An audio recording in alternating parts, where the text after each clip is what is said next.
LATAM. What's up? What's going on with this? There we go. Oh, what's up, everybody? I was gonna wait the 2 minutes and then make my appearance after this 2 minutes is over. But I'm kind of excited. I got that feeling in my stomach, that little bit of butterflies.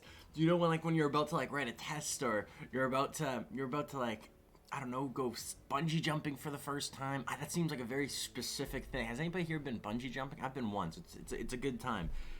But this group is looking good, to say the least. This group is looking decent. We're seeing two of arguably the top three players. How ridiculous does that sound? Two of the top three players in the same group, and neither of them can actually potentially even make it through. There's been so many upsets this tournament so far, and especially in Asia where it's so competitive. This is a statement, but I think that Asia is the most powerful group as of right now. Comparing Asia to the European side, it doesn't even compare. Every player in the Asian side could make the finals. Well, I don't think that on some of these other groups. Egor versus Mugi. I hope we see that today. We might see that next time, because everybody plays each other once. I didn't look at who's playing. I kind of want it to be a surprise at the same time. I should have, because I'm the caster. I'm the one that should know exactly when they played. But I kind of wanted a little bit of surprise. But everybody, what's up? Happy Wednesday. Happy Camel Day. And if it's in the morning for you guys, good morning. Chewbacca cheers. A little coffee time with Cash. Albert, thank you so much for the follow, man. Welcome to the Cash fam. I am so tired. Oh my god, I can feel it in my eyes. If you know when you your eyes, they feel like they're bigger because you're that tired. They feel like they've grown maybe a size. The eyes just don't have size, so that doesn't make sense. But glad, what's up, man? You were here early. You were excited for this. You were just as excited as I was. G Rach, what's up, man? How you doing today? What's up? Quesadillas, what's good? What are you doing here? Quesadillas, aren't you Eastern Standard Time as well? It's early, 4 a.m. gang. Jeez. Wait, are you up at 4 a.m. or are you still up from yesterday? Are you still living in the Tuesday world?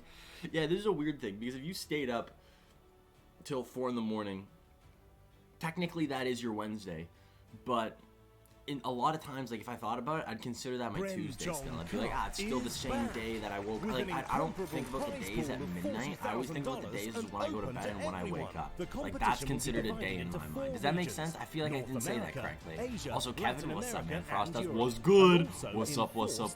How's everybody doing today? Soloman over Egor. That's actually not a crazy statement. Soloman's good. It's the same as when I was talking about Higher. Well, Higher didn't prove himself yesterday. Higher, I was talking a lot of good stuff about, and he didn't do well.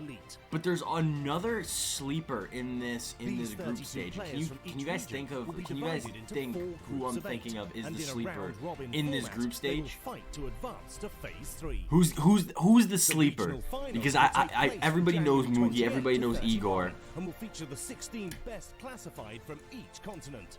There's one player, Racky's one of those ones that I think he's good. I don't think he's at Egor Mugi level, but hey, maybe I'll be wrong. You get rest, Cash? No, I went to bed later. My girlfriend and I, it was a really cool show.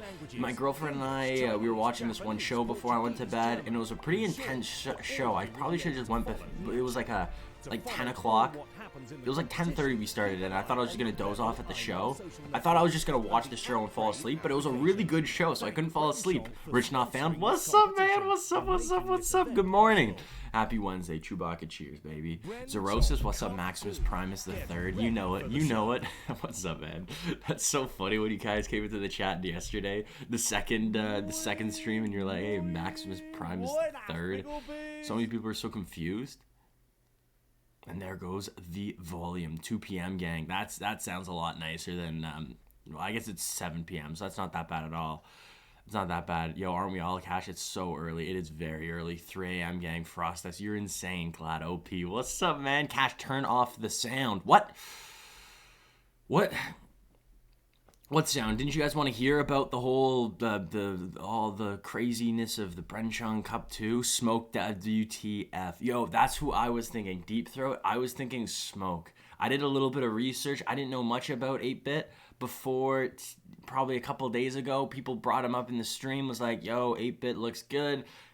And so I checked him out. I didn't realize he already follows me on Twitter, so it was really easy to find him because he already followed me on Twitter.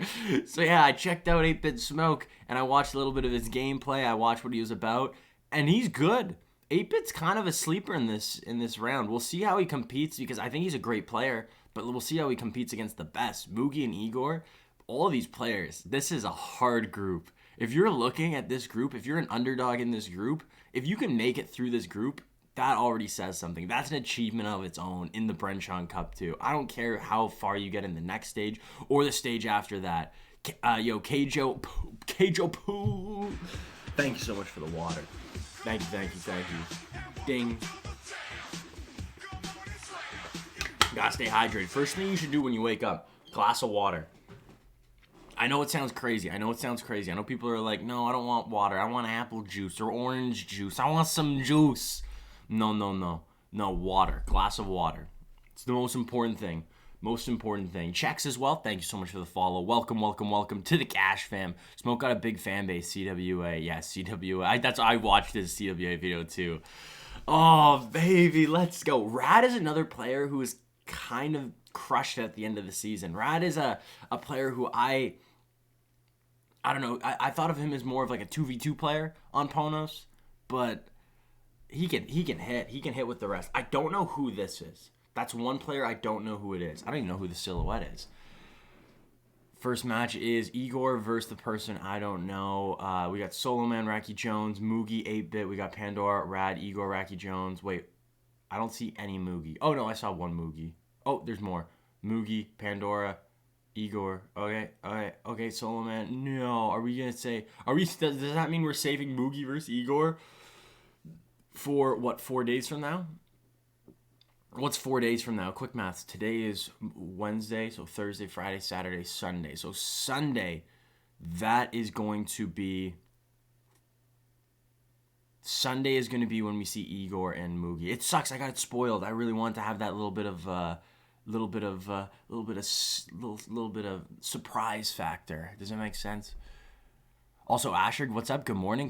Eric, what's up, man? What's up? Yo, good morning to everybody. If it's morning for you guys, good morning. If it's already your day, if you've already had your day, hope you're having a good day. Happy Wednesday. Happy Camel Day.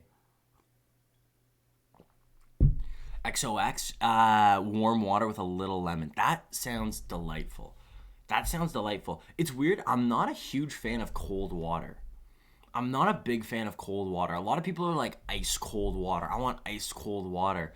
I don't really like ice cold water. I kind of like cool water. Is anybody else here a cool water type of person? A glass of warm water as you wake up clears your digestive system. Really? Gupta, I didn't know that. I'm going to start doing that. A little bit of lemon water in the morning. That sounds delightful, especially like a warmer glass. Sometimes I wake up and my throat's kind of dry. Like I feel... I think that's exactly what I would need. Like that's the thing. Sometimes have you ever been in that situation where you're like, I need something right now. Like I'm hungry, I need some food, and someone mentions like, hey, let's get some sushi, and you're like, that is exactly what I need right now. That is exactly it. That's what it sounds like. That's exactly what I need. I want Egor to all out. Igor is going to come out with some weird decks. I'm calling it now. Igor has been an animal. I've watched his streams a couple of times. And the decks that I wouldn't be surprised if we saw him go giant mini P.E.K.K.A, 3 spirit minor. I don't know. I don't even know. Mega Minion.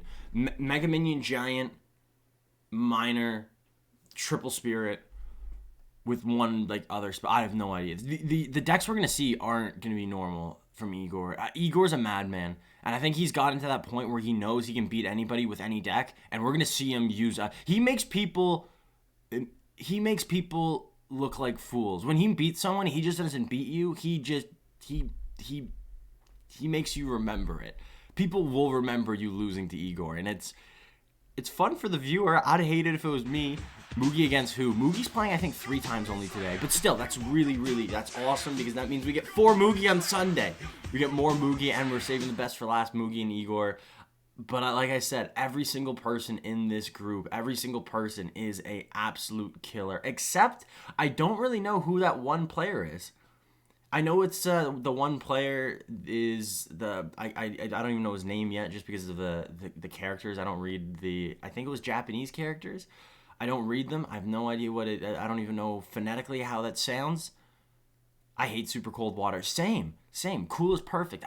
Christian, finally. I feel like I felt crazy. My girlfriend forever, she's like, ice and water. I want it cold as cold can be. I want it cold like outer space. It's like, yo, take it easy. I recently looked at your TikTok and so entertaining, so many entertaining videos. I love them. Eric, really? That's awesome. That's awesome to hear. That's awesome to hear. When someone tells me, it's like, hey, I watched your videos and I like them, it's like, damn. That's great. That's great. Yeah, the TikTok has definitely been a lot of fun. I gotta start making more. Egor, my Russian. Yeah, he is a killer. Absolute killer. It's weird that Russia's in the Asia region though. What's Revol explaining? He's just explaining everything about Upgrade, about everything else. Technically, I could be on this phase. I just wanted to, if they brought up the standings or I guess there's no standings because nobody's played, we'll probably get into this pretty instantly. Cold water tastes better, warm water tastes like vomit. Really? I don't find that, I kind of like that cool one. Chewbacca Cup back, baby. You know it, baby. Chewbacca Cup OP. Not a big fan of sushi personally. Yeah, sushi's like hit or miss. Really hit or miss. I'm a huge fan of sushi. I like all food though. I like all food. Also, Snilp.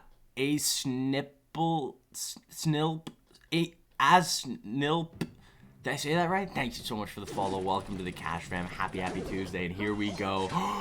Drum roll, please. No, we're already in it. So his name is D-Boo. We have D-Boo on the top. We have Egor on the bottom. This is exactly what happened yesterday. So we saw a lot of the invited players, invited players versus the qualifying players, a lot of the well-known players versus the non-well-known players. And we saw a lot of the well-known players struggle yesterday against some of these other players, even though a lot of you guys knew what deck they were going to come out with if they're primarily playing Golem or Beatdown or whatever it is. I don't know much about D-Boo, but it looks like he's coming out with a pretty meta deck. Egor, I've talked about what makes Egor good many times. And what makes Egor good isn't his offense, isn't his deck selection, his deck pool, it's not his hair. What makes Egor good is his defense. He could defend forever. Most of Egor's games that I watch go the distance. Most of them do. He is D-Boo. Hey, Nidad, do you know anything crazy about D-Boo? Any cool facts about D-Boo? I wish I knew. It'll be a good match for sure. I'll put all my money on Mugi. I don't know. It's hard to say. Egor, every time I bet against Egor, he does something, and he does something good. Yo, what's up, Cash? First time catching this stream live. Pyro, welcome to the live affair. This is, if there was ever a stream to catch live, this is it. Mugi, Egor, enough said. I don't have to say anything else. That's it. Egor, Mugi, that's all I gotta say. It's crazy to think that I've said this already, but I want to emphasize how crazy this is. There is 4 groups and there's 4 regions. So quick maths, that's 12 groups. No, 18. 16. Dang it. Pretend I said 16 first. Nobody say anything. I definitely said 16 first. Well, 2 of arguably the best 3 players in Clash Royale. Yeah, not top 5. No, top 3 players in Clash Royale are in one group together. How did this happen? How did we luck out? And how did I luck out in casting it? I don't know. This is awesome. Awesome to watch, and so far Egor is doing exactly what he has to do. This deck that he's playing is really good. I kind of struggled with it. I tried playing it, it felt really awkward. The problem with wall breakers is you see players like Egor and Morden and everybody else, a lot of these pro players play wall breakers, and they do such a good job of getting wall breakers on tower. The way they do so is by knowing exactly what the opponent has in their hand and going at the perfect right time and supporting with the miner, with their spells, with everything else. Hunter allows one shot from the Hog Rider, but this game's over. This game's over. Egor has so many, pretty much 3 win conditions in this deck. He has the wall breakers, the earthquake, and the miner. He has the bats for cycle, and the other 4 cards, if you look at it, the Knight, the Bomb Tower, the Royal Delivery, and the Hunter are probably the 4 most defensive cards in the game. If you put 4 of those cards in any deck, it's really hard to break through, especially if there's other cycle cards. That's what this deck does. It has 3 offensive cards, a cycle card that's really good, also baits out for the wall breakers, a little bit of synergy there. But having Bomb Tower, Hunter, Knight, and Royal Delivery, how does one break through that? How does one break through that? Please tell me. And especially with a defensive tactician behind the helm. Okay, I'm using too many big words here. A defensive player like Egor using all 4 of those cards in one deck, that is terrifying. Kraken Wagon. Yo, Cash, did you change your streaming time, Bo? I cannot speak right now. Give me a sec. I can't breathe through my nose. I don't know why my nose is so clogged. Let's get back to the game.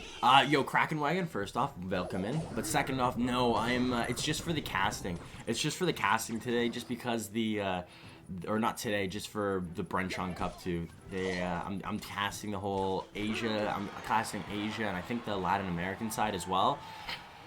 And I hope, cross my fingers, I hope I get to do the elimination bracket. If you look at the top right now, that little light that's flickered up is the group stage. The next one, the regional final. I want that, and I want the Asia side. The Asia regional finals will be wild. Internet Explorer EXE, thank you so much for the follow. Welcome to the Kashman, and welcome to the Bren Chong Cup too, and probably the best group stage there is. Give me 1 sec.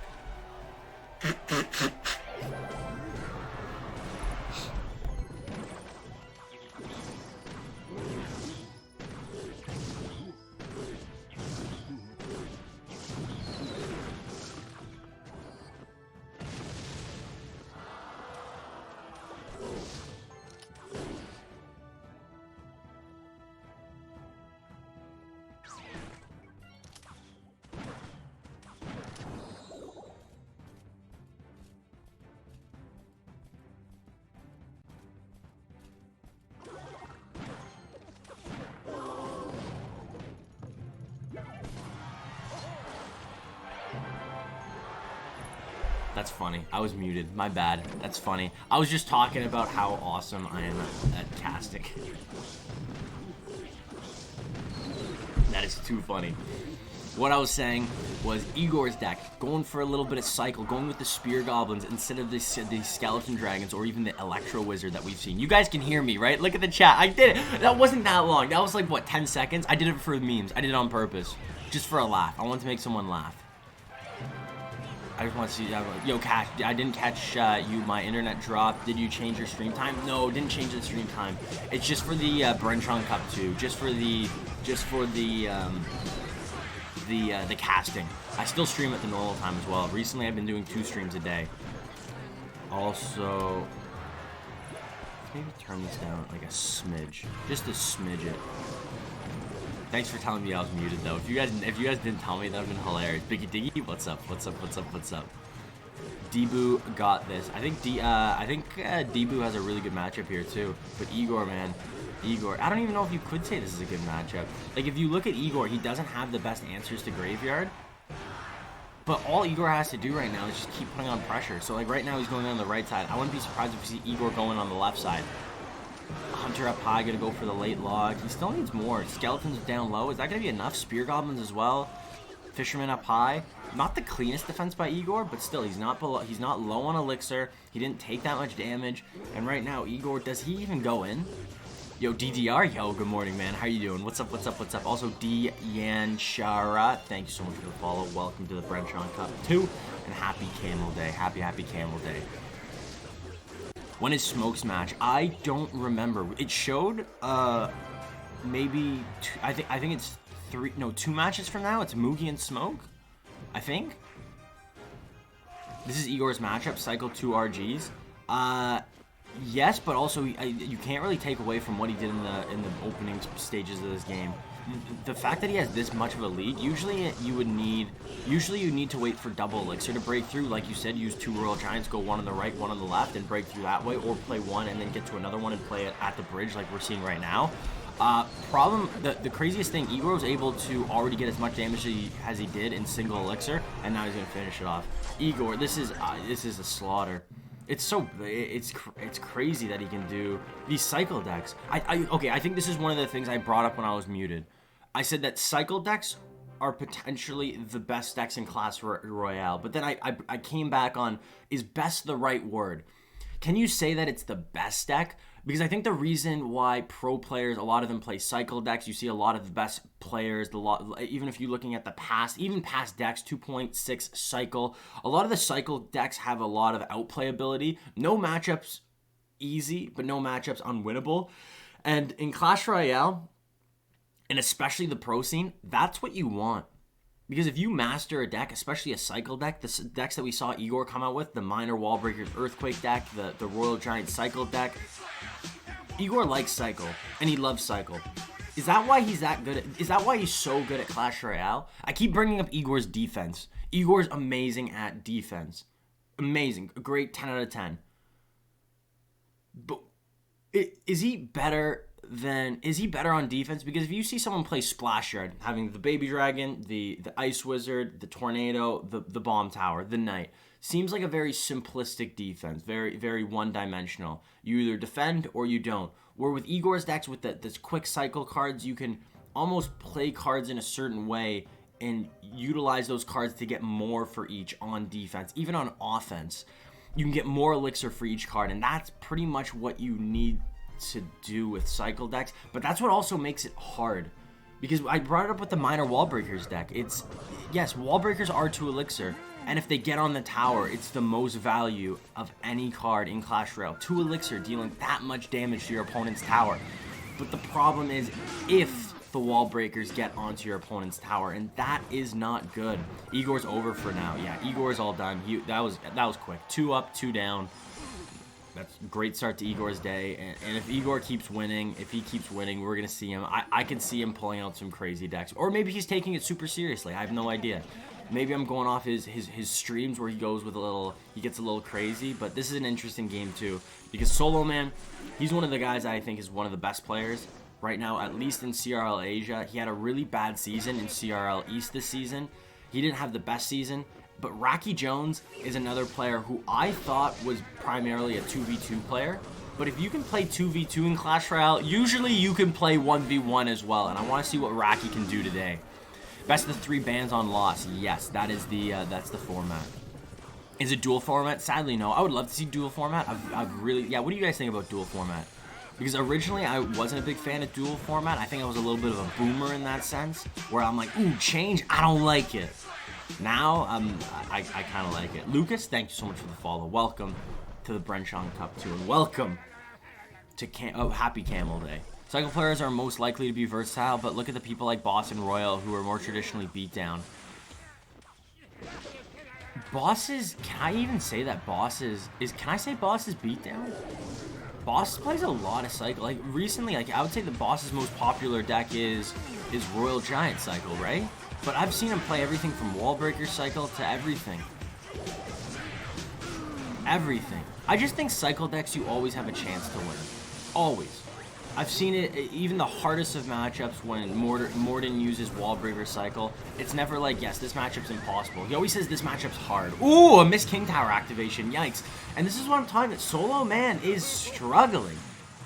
He was one of the most dominant forces, not last season, the season before that, and just recently, last season, he took a little dip, and even here, we're seeing mistakes.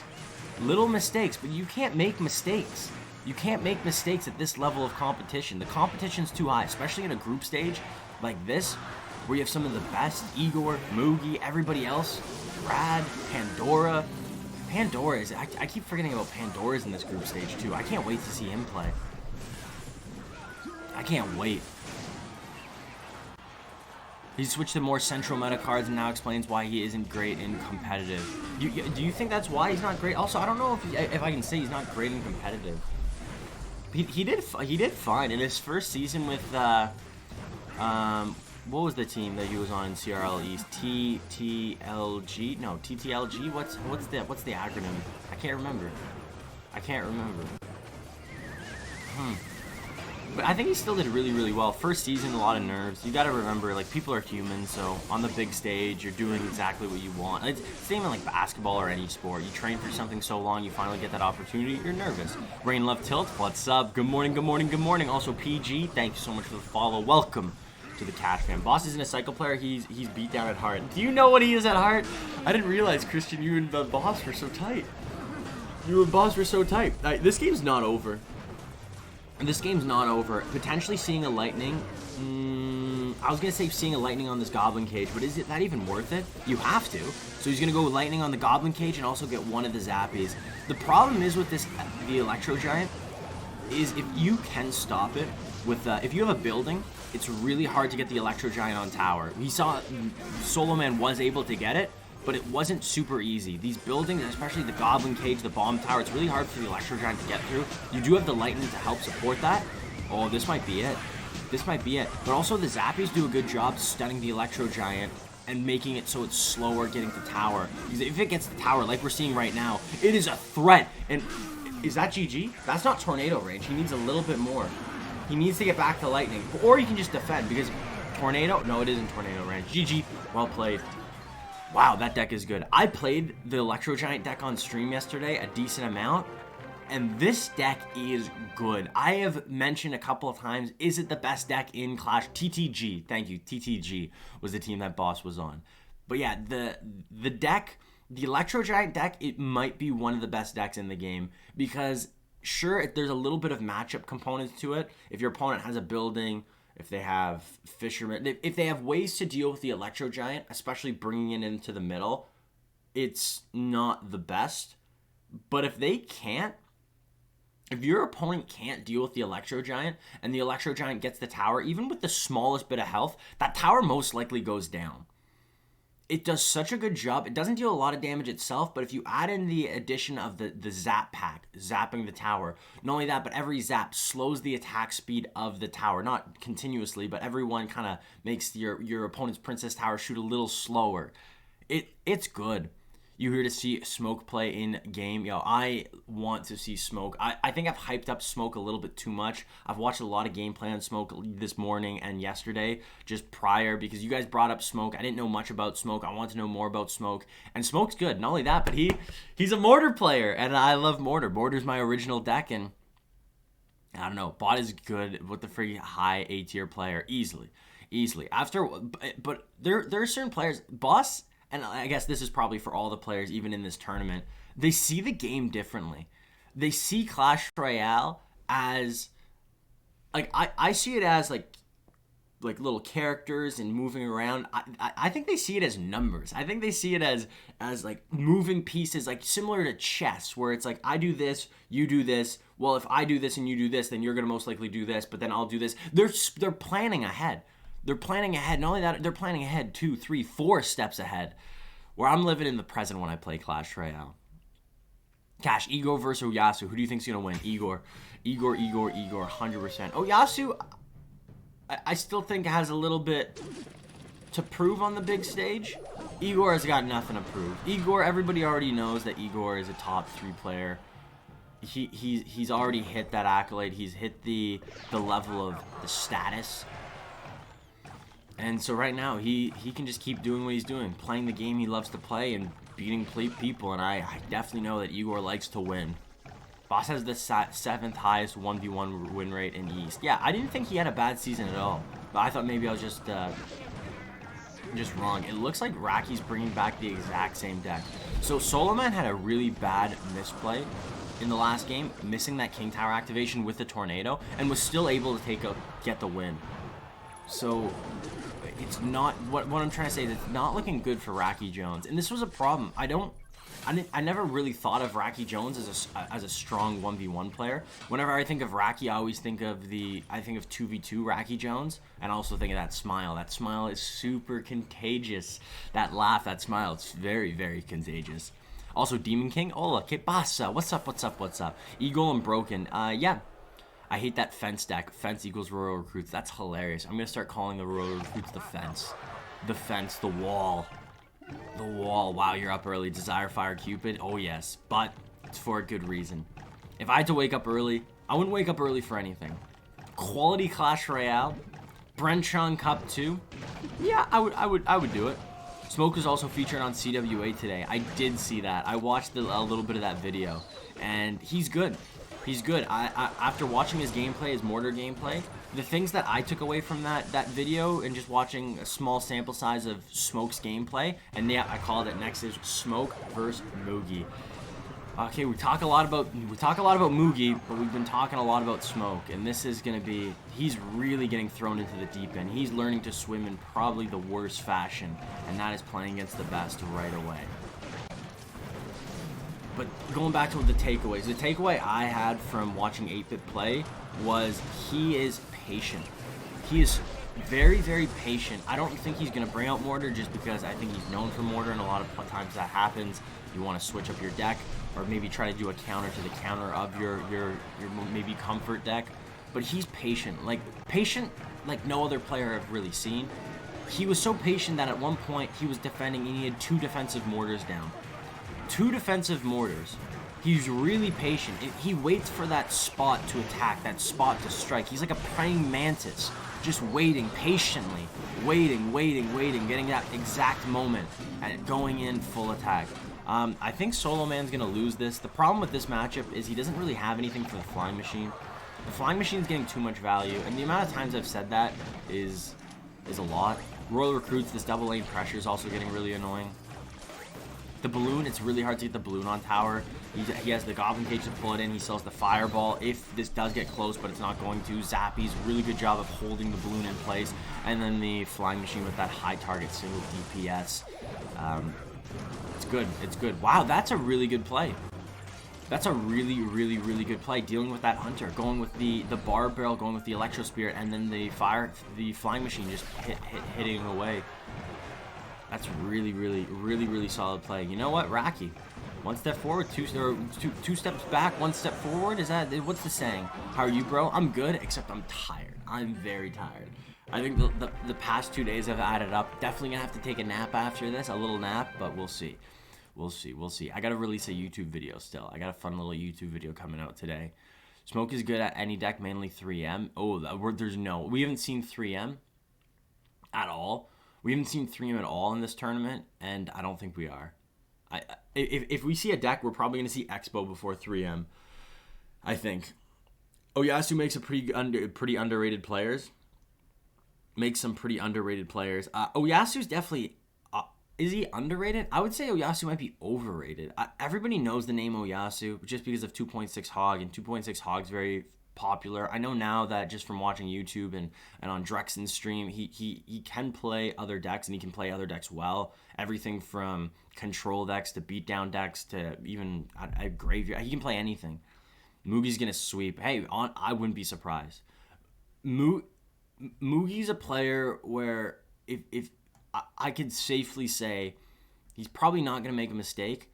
But not only that, he's probably going to do a play where I go, why did he do that? And you'd have to think about the play. You have to take a step back and be like, wait, why did he just do that play? Because it's not a misplay. It's not a misplay. There's a reason Mugi does every single play. And it gets scary. Mugi scares me. Because this is where I start getting into the idea where, wait, is Mugi real? Is he a robot? Is he artificial intelligence? Is he just a computer program, an algorithm? These are things that keep me up. Also, Star and Raftel King. Thank you guys so much for the follows. Welcome to the Cash fam. How are you guys doing? Oyasu isn't overrated. He's good. But that's what I'm saying. I don't think Oyasu's proved himself. I can't wait for him to prove me wrong. I want to see Oyasu. I want him to get through the Asia elimination bracket. I want him to get to I want to see him in the World Finals, and I want to see him go far. But until he gets some type of accolade behind him, other than just being a good 2.6 Hog Rider player, I just need a little bit more. But that's just me. When Sub Wars versus Liam, I don't know. We'll have to figure that out. I've just been super busy with the whole Bren Chong Cup and everything else. It's an Expo fan. Oh no! I see that follow coming in. IR Shees, thank you so much for the follow. Welcome to the Cash fam. An Expo fan. When are you gonna start playing a real deck? Just don't play Expo. Also, cheers. Happy Camel Day, everybody. To be honest, Mugi's the #1 player. Yo, Gupta, that's not... I don't think that's far off at all. I don't think that's far off at all. I'm excited to see the next game. The next game, we're going to see two players. One that is arguably the best player in the world, and we're seeing a star versus a rising star. And those are when a rising star plays a star, it's always exciting. Oyasu's overrated. I think he's overrated, but not in a bad way. I still think he's good, but I think people view Oyasu as being alongside players like Egor and Morden and Mugi, with none of the accolades behind it to justify that view. I want to see it. I'm excited. I'm excited to see it. Ruben, easy. I think Ruben's the best by far right now. Mugi's easily top 3, and then Egor, Morden. I don't know. There's a lot of really good players. Clash Royale is. I think Clash Royale. If we had to give like a time period to Clash Royale, we're in the Renaissance. We're in the Renaissance of Clash Royale. This is. We're in a really good time. The deck that right now we're seeing RaikiJones in the top playing. This is interesting because we saw. Who played it yesterday? We saw this deck come out a lot yesterday by... Who played this deck? It'll come to me. But instead of using the Earthquake, which is traditionally used in this deck, we saw a Fireball come out instead. And originally I didn't like the change, but now after just seeing a lot of the meta and the common decks that people play, I think the Fireball was better, being able to hit air units, being able to deal with these Royal Hogs flying machines that could get really annoying, and being able to deal with the balloons, knocking the balloons back. It's really, really powerful, and I think I was talking about this deck that... I was talking about this Electro Giant deck being really, really good, but it looks like the answers in RaikiJones decks are going to be more than sufficient to deal with everything. Everything that Soloman's going to be able to throw at RaikiJones. This Electro Giant, I can't see it ever getting to tower, and even if it does get to tower, having the Fisherman to potentially pull it to activate King Tower or pull it back into the middle of the arena. Can Soloman win this game? That's what I'm trying to say. Mugi's hair is pretty cute. I don't even remember what his hair looks like. I can't remember what his hair looks like. Yo, Jet. Yo, what's up, Jet? How you doing? Good morning. Good morning, good morning, good morning. Happy Camel Day, everybody. Supreme CR, thanks so much for the follow. Welcome to Kashman. Welcome to the Bren Chong Cup 2. How are you doing today? Happy Camel Day to everybody. Mugi Robot. I wouldn't be surprised. I would not be surprised. Royal Giant gets another couple of shots. Every time this Royal Giant's been played, it seems like it always gets at least one shot. Jeez, this is Sparky Master here. Shez, this is Sparky Master here. What? Who's Sparky Master? I didn't know you could be a Sparky Master anymore. Is Sparky, that's another card that we haven't really seen today. I know some people have played it in the European side. I saw, who played it yesterday in the European side? Who played it yesterday in the European side? I can't remember.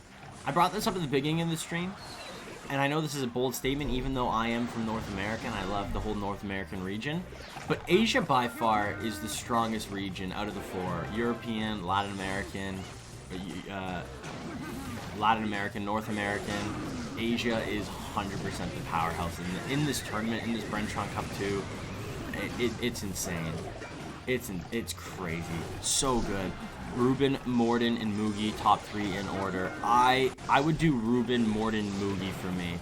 I just think Ruben is a god. Morden, I'm just going off a lot of the worlds. So Morden ended up beating Mugi, and Ruben beating Morden. So if I'm using like the past, like the what recently happened to be indicative of the rankings, that's what I would do.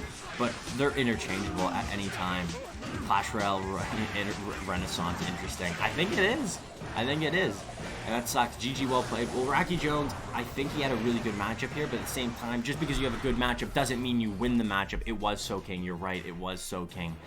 Yeah, I've been watching so much Clash Royale where it's become blurs. I can just picture everybody's face being that player using this deck. GG, well played. RaikiJones takes game number 3, taking the match, taking the set against Soloman. That's not a bad win at all. Hey, let's go! Way to be, RaikiJones. Way to be. That was a really good win.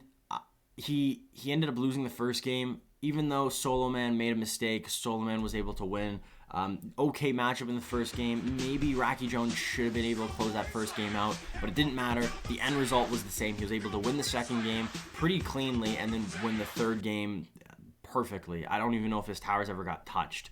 He did a really good job of putting pressure on his opponent nonstop. Even if he was able to get an Electro Giant out, usually Soloman would get punished for that Electro Giant, and even if the Electro Giant was never even getting close to the tower, using the Zappies to slow the speed of the Electro Giant and using the Fisherman to pull it away, it was perfect. Smoke is here. I'm excited. Let's go, Smoke. Let's go, Smoke. Let's go, Smoke. I imagine if I actually brought, have you ever seen like LeBron James where he goes to the middle and throws smoke in the air? I could picture 8-Bit Smoke doing the exact same thing. And this is it. Are you streaming with PC? I am streaming with PC. I am. Also, Krishna, Infinity, and Abyss Heck CR. Thank you guys so much for the follows. Welcome to the Kashman. Good morning. Happy Camel Day. So here we go. The match we have all been waiting for. The players we have been waiting for. Mugi on the bottom. 8-Bit Smoke on the top. A star versus a rising star. I'm excited to see it. It looks like 8-Bit Smoke is coming out with some type of... Oh, he might be going with the Lumberloon Freeze deck. 2 dragons, a bowler. This is a very, very, very solid deck. Really good on offense, and now we're seeing similar to the deck that Egor played in the first game. It's going to be Royal Giant Cycle with the combination of the Fisherman and the Hunter, opting with a couple of quicker cycle cards. I don't think we saw Egor use an Electro Spirit. We saw Spear Goblins instead. So this is going to be a very hard match for Mugi. If anybody can win, it's Mugi, but defensively, all he has to defend these balloon pushes, but not only a balloon push, he also has to defend the he has to defend the Inferno Dragon and the Baby Dragon and the balloon with only a Hunter and Bats. Good King Tower activation there. That's exactly what you want to do. Fisherman pulling the bowler close. Bats are going to be able to rip apart this Baby Dragon. Uh-oh. No, not enough elixir. I thought maybe this is the chance for 8-Bit Smoke to go in. Mugi could maybe potentially not defend. It does still have the Hunter. Doesn't matter. Misses. Interesting. Whoa. Was too late. Maybe a little bit of lag. Maybe a little bit of lag on the side of Mugi. Playing the Electro Spirit and the Skeletons at the same time, too late. Seeing him play both units at the same time kind of shows that it was most likely lag. He probably played the Skeletons, they didn't play, and then he played the Electro Spirit, and it didn't play. And then they both played at the same time. I'm going to go with a little bit of lag there, but small misplay, it might cost him. Fireball comes in, that's going to be very, very helpful. Freeze comes in, a little bit of an ambitious freeze. The freeze isn't going to get any value, and now we all knew the last card, or one of the last cards was going to be freeze. The last card is Balloon. I was going to say maybe he loses that surprise factor, but it doesn't matter. It's going to be really, really hard for Mugi to get damage. He has the lead right now, so potentially I can see Mugi just cycling spells, getting a little bit of chip on the right side, and then just keep pressuring the left side, so 8-Bit has to spend elixir to defend the left side, and he can't build this big push that he wants to on the right side. So going in with a Fireball already, getting the tower, getting the bowler, getting the Baby Dragon, is that what you want? Because now you don't have that Fireball for this Lumberloon push happening on the left. No. When is Smoke? I did bring this up before. After watching footage of 8-Bit Smoke play, I think the most obvious thing, the most unique thing about 8-Bit Smoke was his patience. I've never seen someone so patient. I said Praying Mantis was my example. A Scorpion, a Cobra, waiting for that one moment to strike. And right now, we might be seeing it. Log comes in, doesn't hit the bowler, won't matter, gets a little bit more chip damage. So talking about the patience of Smoke, he has 1 minute and 11 seconds to work. He's behind by an very, very big margin. We gotta figure, you gotta figure out something here. You gotta figure out something. If you're Smoke finally going in with the balloon, and maybe this is all you need, but that's a lot of Fireball value. Freeze comes in, Hunter will defog. Oh, great tornado pulling both the Hunters away. And there, the first balloon strike and death damage. This game got a lot closer. Not only that, but there's still an Inferno Dragon left. Bowler just died. I was going to bring up the Bowler. And another Inferno Dragon getting ready for this next push. Royal Giant comes down. Is this Royal Giant going to get a shot? Freeze on defense. I don't like that defensive freeze, because now, not only that, you cannot go in on offense. You have to wait for this push to die. Do you? You could just use Tornado like we saw him do last time. Tornado early, a little too early maybe. Hunter comes down, cleans up the rest of the balloon, and it looks like Mugi is going to win the game. Another freeze coming in by 8-Bit Smoke where what value was he getting from that freeze? I know the freeze itself that deals a little bit of damage, but this looks like it's going to be GG, well played. Balloon.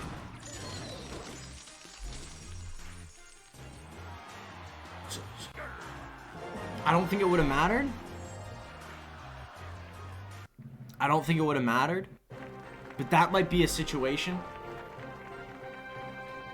where patience burned Smoke. I think there might have been a little bit too much patience with Smoke. We saw him play, the first balloon he played got on tower. And I think if he played balloons in other situations, I think those balloons might have got on tower, at least get death damage. I brought this up yesterday. Balloon might be a little broken right now. And it's not because of the balloon, it's the death damage. Even getting the death damage, it deals a lot of damage. And one extra bomb getting on that tower, I think might have won Smoke the game. I don't know what the damage was at the end, the difference, but did Mugi miss that fireball on purpose? I don't know. There was a couple of misplays. Mugi, I don't know if he's having Wi-Fi issues because we saw that weird fireball. We saw the skeletons and the electro spirit go down very, very late against the lumberjack. And then we also saw a lot of weird freezes coming out from Smoke where usually if you freeze, you'd want to freeze the unit. I don't know, if your Inferno Dragon gets on your opponent's tower, you freeze the tower so the Inferno Dragon gets on tower, or maybe a lumberjack or balloon or whatever the situation is. You want to get value with the freeze. But some of the freezes, he froze and there was nothing to get damage. There was nothing. Mugi beats hard counter when he made like 3 mistakes. Yeah, I don't know how Mugi won that. I think Smoke had a lot of positives. I really like that predictive tornado where he pulled both the hunters away from the balloon and the balloon then ended up getting the drop. But if he didn't play that freeze earlier and he froze after that, if he did the correct order, which you usually want to go lumberjack, you want to go balloon, you want to pull everything away and then freeze. If he did in that order, he would have won the game. But the reason he didn't have the freeze in hand, and it's because he used it early against nothing. There was nothing there. There was nothing. Interesting. So now we're seeing Mugi come out with the Electro Giant deck, and it might be a little bit of a mirror matchup. This is one matchup I have yet to see a mirror of in the Bren Chong Cup 2, and I don't think I've ever seen it. Even watching Drexen streams, even watching High Up Ladder, I've never seen a mirror match. I'm assuming it's similar to the Golem mirror match, where it's a lot about dealing with the support units, getting value with your lightnings, and getting, I think the biggest thing with this is your tornado. Getting a very valuable tornado is probably going to win you the game. All you need is one. Stacking a couple of baby dragons, especially in double, most definitely in triple elixir, is going to be huge. Baby dragons can be very, very annoying, supporting with the Dark Prince and even a goblin brawler or two. This is really, a lot of people say mirror matchups they're not indicative of who wins and who loses. It's all about your opening hand, it's all about your cycle. But right now, we are seeing a game that's already been played for 2 minutes. Everybody, you had 2 minutes to get your cycle in line. You have 2 minutes to get your cycle in line. There's no damage on. Nobody has an advantage. This is going to come down to just purely skill, purely mistakes, purely great plays, and purely great Clash Royale. So let's see it. Electro Giants are going to meet at the bridge. Mugi's is going to go over first. A lot of units on both sides, and both go with the exact same tornado. I called it. Tornadoes are going to be crucial in this matchup. And getting a good tornado, the perfect tornado, is crucial. And right now we see Mugi already off to a head start, being able to deal with the supporting units of 8-Bit Smoke and getting his Royal Giant. He's getting his Electro Giant on tower, and even with the smallest bit of health, the thing is a ticking time bomb. The Electro Giant, even if it gets on tower with the smallest bit of health, it deals damage, and a lot of damage. Mugi is an AI. Hey, Eric, I wouldn't be surprised. Popstar, yo, what's up, Popstar? How you doing today? What's up? This looks like Mugi is gonna win. It's one of those. Clash Royale is a very momentum-based game, where if you're winning, if you're playing well, and if you have that momentum, usually it continues. If you make a good play, your opponent has a bad play, you go up while your opponent goes down, and inevitably they get buried under the avalanche of just how the tides of battle shift. I don't know how Smoke can come back from here. 1.5 minutes left. You're playing against the best player in the world, a mirror match, and you're behind. If he can somehow, Smoke is really going to make a name for himself. I just don't know how he can do it. I don't know if the play is to defend first. One thing that you could do if you're Smoke is try to go for a really solid defense. Defend right here. Big Lightning on defense, though. Lightning on offense. Now there's no defense. 5 elixir left. Baby Dragon still alive. Tornado sucks everything in. But is the Ice Wizard going to be enough to slow down this Electro Giant? And even so, that's more time. Right now, one of the most important resources to Smoke isn't his HP on his tower. Actually, that's probably the most important. Second most important is probably time. And with 50 seconds left, this is when you get desperate. And that's what we're seeing right here. A desperation Electro Giant on the left side. Lightning comes in. That's not going to be enough. Ice Wizard, there's still a Tornado in hand. Tornado pulls it in the middle. The Electro Giant isn't going to get close to this left side tower. And Mugi wins it. Mugi wins it. Star versus Rising Star. Star wins. Star wins. Star always wins. And Mugi always wins. Damn. Did Egor and Mugi play already? No, I think Mugi and Egor are playing on Sunday. So the next day of this group. The next match day? I want Cash in the official stream cast. The official one. I can't speak Spanish. I think the official one. I think Revolamir's doing it. Me speaking Spanish. It would just be me and my minimal izquierdo, ballet. GG. Whenever you watch Mugi play, I've brought this up a couple times. It's like watching Picasso make art. It's like watching Leonardo beat up Shredder from the Ninja Turtles. It's like watching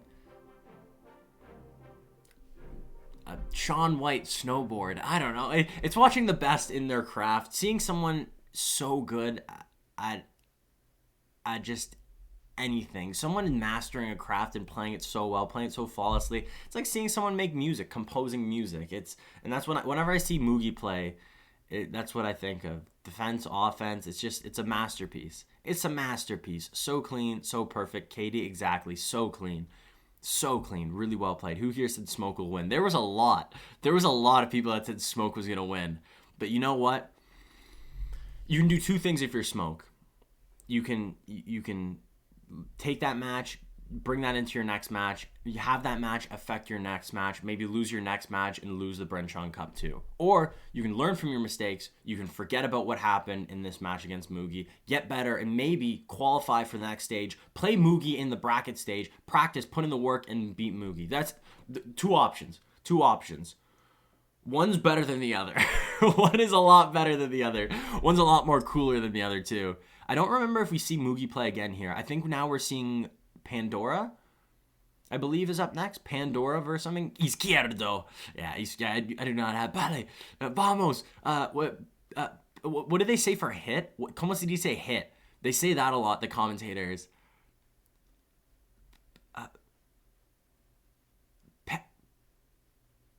Not Pellicula. Pellicula is a movie.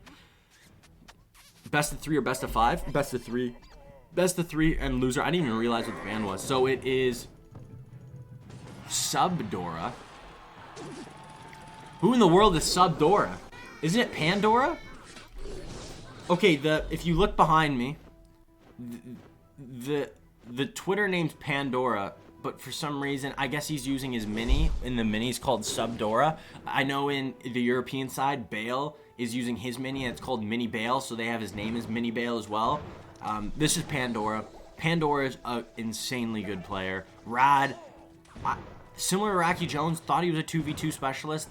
My perspective, that changed really quickly, seeing what he did in the World Finals and seeing what he did even leading up to the World Finals. He had a lot of opportunities to show himself with Ponos, and he proved himself because right now he got signed to Fav Gaming. So did KK and so did everybody but Mugi, I think.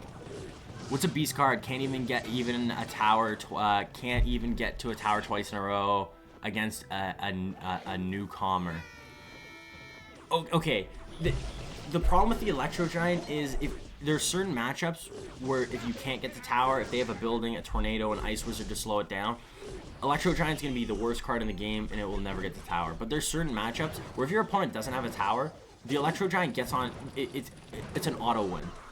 And when I mean auto win, I hope we see a matchup with the Electro Giant where it plays against, ooh, Pandora playing a very interesting deck. Miner Wall Breaker, but with Cannon Cart. Interesting. And then on the top, we see Rad going with the Lava Miner deck, but using the Baby Dragon instead of the Skeleton Dragons. I like it. It gives your maybe a little less fireball value when the inevitable Lava Hound pops and the pups come out. I like that. I like that change. I really like the Baby Dragon change.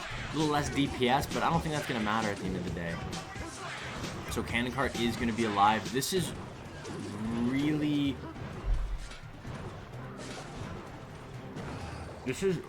good opportunity. What's the last card? Okay, so it is Fireball. Having Fireball makes this a little bit better for Pandora or Subdora. But Rad's really got to figure out when to go with this Lava Hound. Okay, so Wall Breaker's on the right side. He does miss the cage pull. Interesting. What is going on? Little misplays today. So ends up going with the Lava Hound in front. But very quick cycle from Pandora. Has the Spear Goblins that you can use now. And inevitably, probably going to use the Hunter. Hunter comes down, and there's going to be easy defense. Knight for the Miner. Yep. You don't even have to use the Fireball here. That's a easy defense.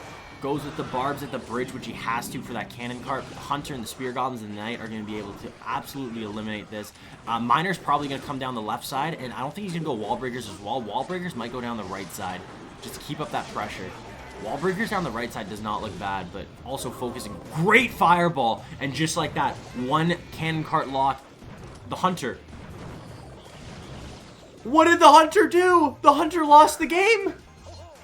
Okay, I don't think Pandora is going to lose the game, but if he does, it's because of that Hunter. The Hunter, when he moved over, right when the Cannon Cart popped, he just moved the Cannon Cart a smidge, and when it got off its wheels, it was out of range. Hilarious. Don't think it's going to matter. He has so many ways to deal with this. Miner's going to get consistent chip. Goes for another Miner. Quick cycle. Fireball probably going to come in as well. And a log. GG. Well played. Wrap that up with a bow. That's all you can ask for. And Pandora beats. It's another really dominant game. Pandora. I don't think people are talking about Pandora enough. I don't think people are talking about Pandora. People are going to be talking about Pandora by the end of this. By the end of the Bren Chong Cup. Predictions. Oh, I forgot. Oh, sub. Oh, wait. Are you saying sub account, or you think he's trying to say, like, sub to me on YouTube? He wants to promote his YouTube. Exactly. That's what I was thinking. How are people getting signed? It's a solo format. Either, I think, content creators, but also you can sponsor players even though it's a solo format. Similar to golf, where I know, like, Nike sponsors Tiger Woods, or I don't even know if he still plays golf. I think Nike sponsors him. I think he did, but like companies sponsor players just because in the big stage, even with, let's say Morden gets to the finals, a lot of people are going to be watching, and if Morden's rocking SK and he has SK Morden and all this stuff, it's really good value for that sponsor. CNE man and also Atrox. Thank you so much for the follow, guys. Welcome to the Cash Fam. Good morning. Happy Camel Day, and welcome to the Bren Chong Cup 2. Hope you guys are all having a good day. So going into the second game here, what does cash will help you make a deck mean? I didn't even know that was a thing. My favorite card is Firecracker and also Goblin Barrel. Hey, Smurfette, you got to pick one though. What's your favorite of those two cards? I love Firecracker when it's on my side. When it's not on my side, it's one of the most annoying cards. Rad is the Japanese version of B-Rad. That'd be funny. Imagine Rad versus B-Rad. That'd be kind of funny.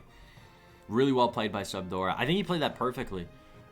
One thing that Rad could have done, and I don't know if you can do it with the Miner Lava Hound deck. If it was Miner Lava Hound Balloon, one thing that Rad could have done was just give up a tower, do a little tower trade, go Lava Hound at the back. Sure, Pandora will most likely take the opposite side tower.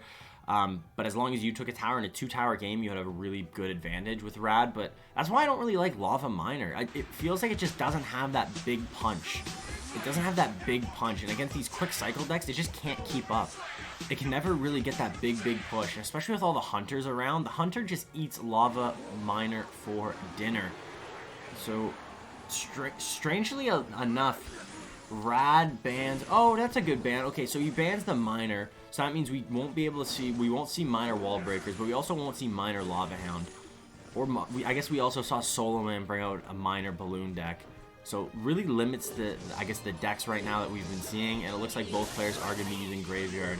Rad is using a Mega Knight Graveyard deck where it looks like just classic Splash Yard for Pandora. Pandora is really, really solid at this deck. I've seen him play it many, many times, and it looks like this is going to be a very easy cleanup. Depending on what Rad's last couple of cards are, I'm assuming one's Poison and the other one might be a Fisherman. Yeah, Fisherman comes out. Poison, what would be the last one? Maybe some type of cycle card. It could be even like a Bandit or something, just to put a little bit more pressure on. A Dark Prince maybe. Interesting. I don't know what the last card of Rad is. At least I can't think of it right now. This isn't going to be as easy for Pandora as I thought. The Fisherman really changes this up, because when I was looking at this originally, Knight for Mega Knight is a very, very good trade. It's like a 7 for 3, and the Knight can take the Mega Knight on 1v1. The problem is with the Fisherman being able to pull the Knight away. Also, the Ewiz is really good against these graveyards. Not having to use the Poison on defense, being able to use it on offense instead in this next push. Mega Knight's already dead, though. Is this even a push that you can go in with a Graveyard? Does Rad use Graveyard here? Oh, Goblin Cage. So Goblin Cage and Fisherman. A lot of defensive tools.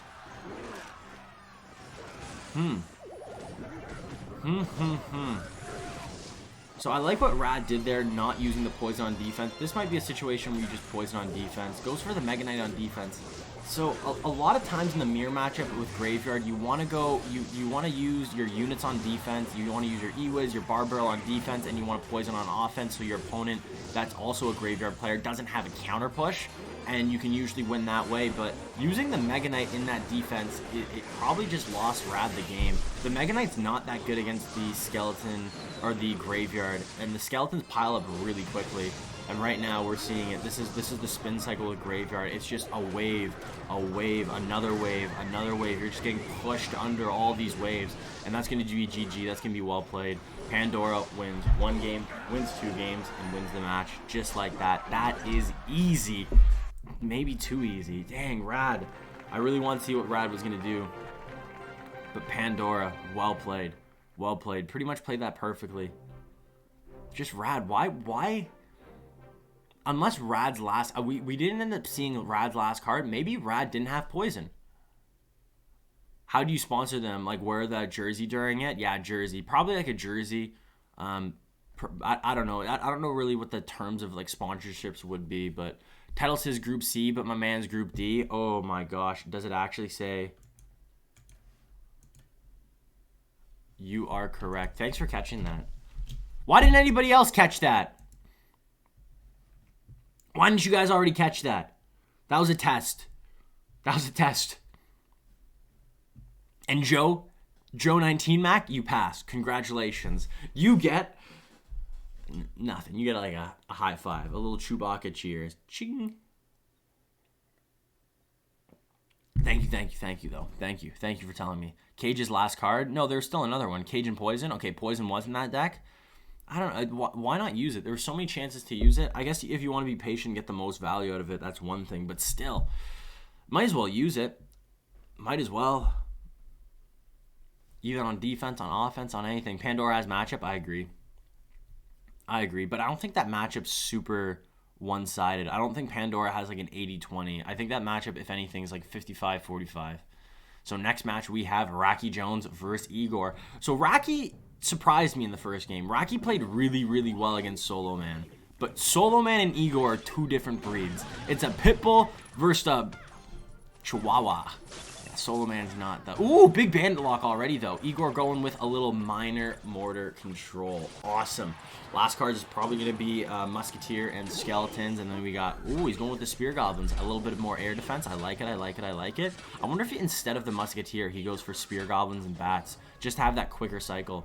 So Snowball, big spell is going to be either Fireball or Poison most likely. And then there's going to be a Minor. I wonder if he still goes with the... I don't know. We'll see what he does. I don't know what Egor, if he's going to use a Musketeer or if he's going to try to do the very, very quick cycle route here. I wouldn't be surprised. Known Kinaj, hello, how are you doing? What's up, what's up, what's up? Good morning. He did have a poison? I have no idea. He had poison, he used it. Oh, did he? I wasn't even paying attention. I must have missed that. Yo, I passed. Congrats, man. Congrats, Joe. Also, thanks, man. Free sub, please, and thank you. Oh, fine. You get a free gifted sub if I gotta get a good question. I gotta get a good question. I need like a riddle. I need a good riddle. Known Kinaj, thanks so much for the follow. Welcome to the Cash fam. What's a good riddle? Last card for RaikiJones on top is going to be Mega Knight. Mega Knight Wall Breakers versus Minor Mortar Control. I know right now RaikiJones has the lead, but I can see Egor winning this very easily. Just playing defense like Egor does so well. And then just getting little bits of chip with Minor. And as long as he can get enough chip, and as long as he can just keep picking up these Minors of, or these Valkyries of RaikiJones. Wait a second, this is not looking as easy as I thought. Having to use the Minor on defense really makes this an awful situation. Mortar up high? Yeah, Mortar up high, taking the Wall Breakers out, also having to pull out an answer to deal with that Mortar. Zap comes down for the Spear Goblins, has to deal with this Hunter. This is not looking good for Egor. Soloman is, I couldn't think of it. Like, Chihuahua? Right now, I would say Soloman is looking very Chihuahua-esque. He's really not, I don't know, just Soloman's one of those players. Last season, I would say he's like a top 5 in Asia for me. This season, I don't even know if I can say that. I don't even know if I can say a top 10. Morden, hey Cash, good morning. How are you? Did you have a proper rest? Not at all. I had an awful sleep again last night. Awful sleep. I'm so tired. You know what? I'm pulling through. Got my Chewbacca coffee. I got all you guys living the dream. And I also got Egor and Mugi keeping me company. And some quality Clash Royale for entertainment. It's a good day. Good camel day. I call Wednesday camel day because it's in the middle. So it's like the hump day. People say it's the hump day, but what has a hump? Camel. So it's the camel day. I'm pushing a level 1 since today. Any tips? With a level 1, make sure you don't upgrade any of your cards because then you don't have your level 1 anymore. I would say your biggest tip is just to use epics and legendaries. They're the highest level cards that you get at base level. So if you just keep doing what you're doing with those cards, this is going to be GG well played. I can't see Egor ever winning this. That Hunter locked on tower, Zap comes in. This is going to be GG well played. Egor loses to RaikiJones. Wow. Wow. Really? I really like that deck selection by RaikiJones. Having the Minor, the Wall Breakers, the Mega Knight, which is considered a win condition in draft. I don't consider it a win condition, but like a pseudo win condition. And then also having the Bandit as another pseudo win condition. There was a lot for Egor to have to deal with, and having to use those defensive Minors that he did it in single, he did it in double, he did it pretty much throughout the entire game. That makes it so he wasn't able to go in on offense, and it's if you have no offense, and eventually your defense is gonna break, and we saw it crumble. Sam G, good morning. How you guys all doing today? Good morning. It's awesome to see you guys today. It's awesome to see you guys in the morning, waking up. I actually don't know if it's in the morning for you guys. I don't know if it's morning, but for me it's the morning, and so far it's been a really, really good morning. We've seen Mugi play. Mugi played amazing the first game. We saw Egor play his first game. That was awesome. RaikiJones has been really dominating, and then also Pandora dominated rad. Yeah, I don't know if I had to say what the most interesting moment of the today was probably, I guess, the the moment that I wasn't expecting. I wasn't expecting RaikiJones to be doing as good as he is. Raiki can damage the Minor, and he already in the lead because of that Bandit. Yeah, that Bandit. And the problem is, if you make a mistake at the beginning, especially in the deck the control deck, the Minor control deck that Egor was playing, you want to do the opposite. You always want to be in control. You want to have the damage lead. You want your opponent to have to go aggressive, put your opponent under pressure, to maybe go too aggressive, make a misplay, and capitalize on that. But in the end of the day, I think Egor's plan just got switched around with that first bandit connecting on the right side tower. Now the ball is in Egor's court. Egor has to shoot a shot, and he couldn't shoot a shot because the defensive or the offensive RaikiJones was just too much. RaikiJones did a very unique tactic, and it was the Real Madrid tactic of a couple of years ago. I don't know if Real Madrid still plays like that, where it's all offense, don't care about defense. You just out-offense your opponent. And RaikiJones going with the Lava Hound. It's not going to be Lava Loon. It's going to be probably Lava Miner. We always see Lava Miner if we see Lava Hound. I think the reason why we see this deck is it's a little bit more consistent. It's still a Lava Hound deck. It's still really powerful. It has a lot of really good matchups. But maybe overall it's just a little bit more consistent. So poison on defense. This isn't going to be the best poison. He needs a little bit more. This Flying Machine might... Nothing. Never mind. Flying Machine might get one couple hits on tower. No, Musketeer, perfect spot. Deals with the Miner. Helps finish off that Flying Machine. And Egor going with another cycle deck. But why do I not... Is it Graveyard? Last two cards for Egor. Maybe Bomb Tower or Goblin Cage. And then Graveyard? Morning, win in marbles. Anyways, for you to give us a gifted sub. I usually do giveaways with gifted subs. I don't really know. Usually I do marbles or like some type of raffle. I don't usually do them on the casting streams. I guess I could. I'm trying to think of what I can do. Miner is not a win condition anymore. I don't think so, at least. It's so bad. Miner's so bad. Maybe Egor's living in the past. Maybe Egor's got to stop being a boomer and start waking up and smelling the roses. It's pronounced Raiki. Isn't it Raki? RaikiJones. RaikiJones? I always thought it was RaikiJones. RaikiJones. That's pretty potato, no? I've always called him, I've known RaikiJones for well, I don't know him personally, but I've watched CRL East, and he's been in for at least 3 years now. I've always called him RaikiJones. I like RaikiJones. RaikiJones. I'll try to say that. Whom did Smoke lose to? He lost to Mugi. So, pretty solid player. Very, very solid player. Also, Ivan. Yo, what's up, man? Good morning. Happy Camel Day today. This is not looking good for Egor. Had such a dominant performance in his first game, and now is slowly slipping away, and slipping away quickly. RaikiJones is elite right now. He is next level. He dominated Soloman, and now is doing a lot of work on Egor. Arrows come in, gets a lot of value, gets the tower, gets the knight, and gets the goblins. This is probably GG well played. Poison on defense, Snowball pushes everything back, but still, the Skeleton Dragons do not get a hit. So Egor is alive, but I think it's over. I think it's over. The last card for RaikiJones is Barbarian. So even if Egor does end up going in, it doesn't matter. Yeah, so split barbs at the back. Not really I think Raiki knows he won. So arrows come in, Miner comes in. No way to pick up the Miner, only having the Goblins. Goblins got killed by the arrows. Snowball comes in, trying to get a little bit more damage on this right side tower, but being at 1674, that's going to be GG. That's going to be well played. Poison on, that's the white flag. Wow. If you told me that RaikiJones would be #1 in this group stage, in this Group D, probably the most stacked Group D, not only the most stacked group in Asia, but the most stacked group in Bren Chong Cup too. I'm saying that right now.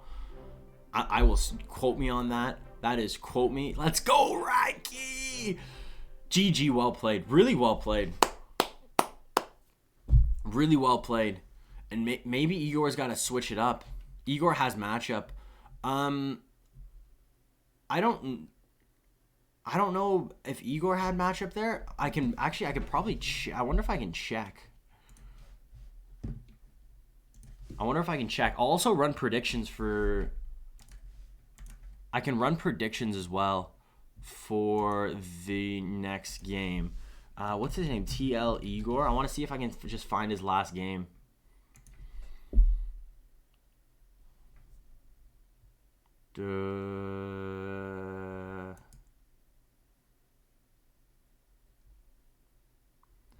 So it says that. Wow. No, it says that it is heavily favored. It's very small sample size, but it says it's about like a just over a 60-40 for Lava Miner in that situation.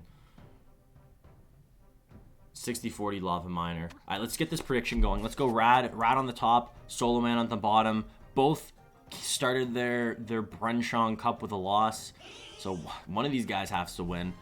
Who's it gonna be? You can choose right now with wait, not right now. Give me 1 sec. Who will win? Will it be Rad or will it be Soloman? So we got Soloman at the bottom, Rad on the top. Right now, there's a new thing on Twitch where you can predict the outcome of what's going to happen in this match. Is who's going to win? Is it going to be Rad or is it going to be Soloman? And if you get it right, well, first off, you bet with channel points. You get the channel points by watching the stream, and you can use these channel points to... I'm going to move myself over a little bit. And you can use these channel points to gamble, and if you're right, you get more back, and it's, I don't know, it just adds a little bit more fun. So Rad using Mortar Graveyard, and then we're seeing a little bit of Giant Skeleton RG. I wonder, I guess the only change in these decks are the spells. So Rad could be using Fireball, could be using Poison. Most people are using Fireball instead of Poison. Poison's the traditional one, but we've seen a lot of Fireball recently. Just because it seems like Fireball gets a little bit more value in this meta. You don't see a lot of Graveyard. You see a lot more Fireball bait this meta. Fireball gets the... I think Fireball might be the way, but we'll see. We'll see which way Rad is kind of leaning towards. Soloman could also be using Earthquake, but could be using a big spell. Could be using Fireball as well. Fireball is just really good in this meta right now. Spells have always been good. How did Egor have matchup? You literally can't deal with lava. How did Egor? No, Egor didn't have matchup. It was Raiki. Raiki had matchup. Raiki had barbs and arrows, and it wasn't his matchup. What? Raiki had matchup. According to my sources, Egor didn't spam graveyards. That's why he lost. I guess you could say Egor didn't spam graveyards, but I think Raiki did a really good job of making sure Egor wasn't able to spam graveyards. He did a really good job of putting pressure on and not giving Egor a counter push. Always using his units to end up... A lot of times he wouldn't get on tower. He would get a little bit of tower damage, Raiki. But I think most importantly, he was able to deal with the units of Egor and any unit he played. So Egor wasn't able to have a counter push, wasn't able to start that whole graveyard spam. Another graveyard, another graveyard, another graveyard. Lava had matchup, Lava Miner hard counters. It wasn't Lava Loon. Yes, I do agree that I think undoubtedly, I think that was a matchup for Raiki. Ion Nuts. FCBM fan, thank you so much for the follow. Welcome to the Cash Fam. Cyan the man, what's up, man? How you doing today? What's up? Happy Camel Day. And it looks like Rad is gonna get the first win. What's going on with Soloman? Really, what's going on with Soloman? One of the most dominant players in Asia 2 seasons ago, and now is just really struggling. Really struggling. Prediction is fun. Prediction's a blast. And it's not just for the game, it's for the set, the entire set. So right now, if you bet on Rad, you're looking good.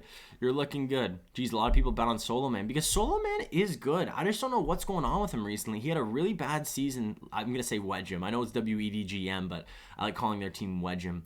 With Wedgem this season, and it just continues the woes of Soloman. This is heartbreaking to see. If he goes opposite lane, he would have done nothing to the barbs. I know. If he went opposite lane, if there was a Lava Hound at the back and he went Knight Graveyard at the bridge, I don't know, nothing would happen. The barbs would just clean it up.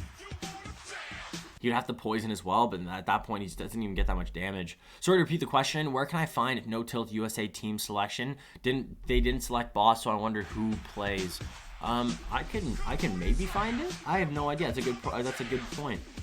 I know I did see here that they didn't take boss, but you're right. I don't know. Maybe it's not even released yet. It potentially is not released, but boss knows. So he just basically said like, "Hey, like, I didn't get picked." Maybe they haven't released it yet. Maybe that'd be like my suspicion at least. Let me check my handy dandy Twitter. Also, Lapakati fanboy. Thank you so much for the follow. Welcome to the Cash Fam. Welcome. I don't seem to be able... I don't think I can find... When does No Tilt even start?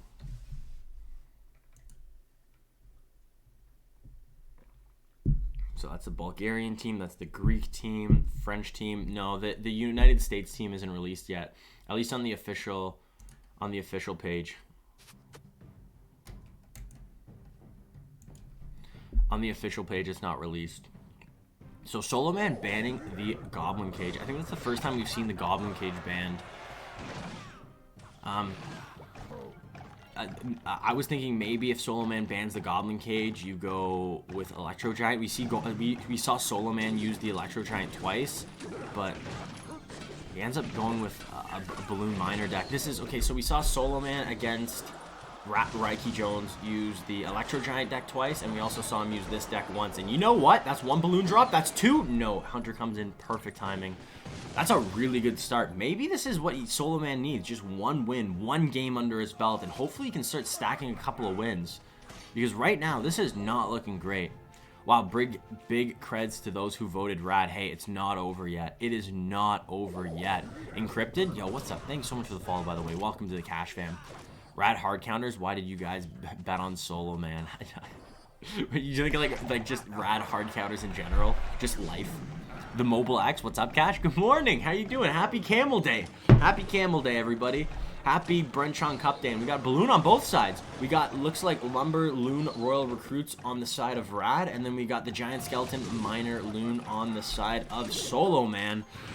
Right now, a little bit of a lead for Soloman. But this is, I'm going to go with this is going to be a two-tower game.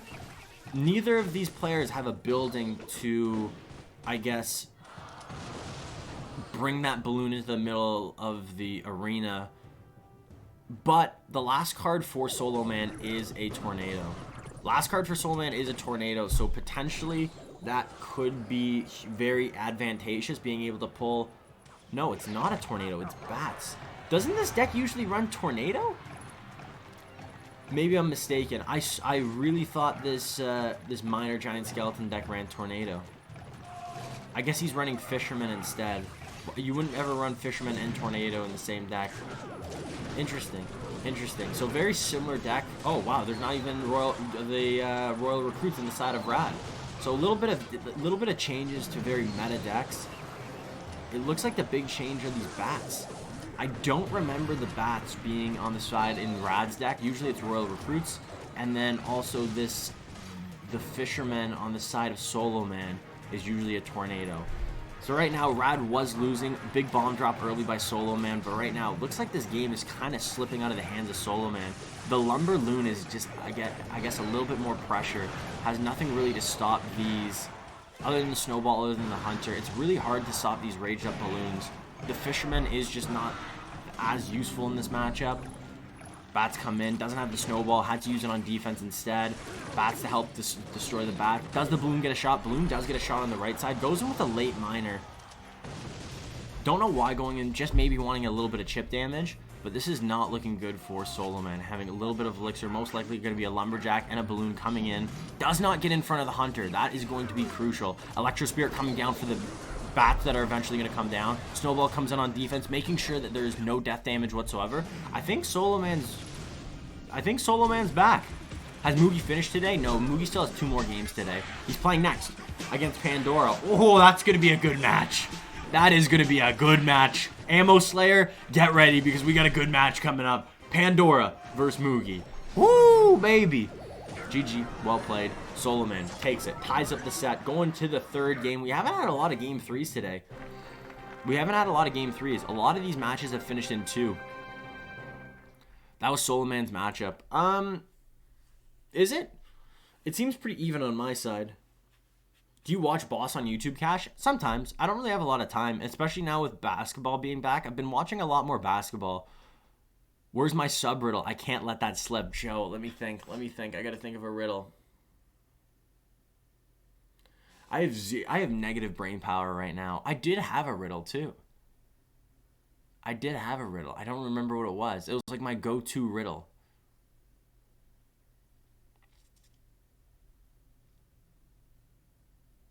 The problem is, anything I can say, you could just Google. That's kind of cheating. I don't know if I can do a riddle.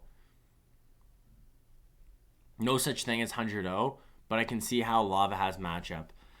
Okay, people say 100-0. Usually what they mean is like 70-30. Like that, it's hyperbolized, but it's usually what it means.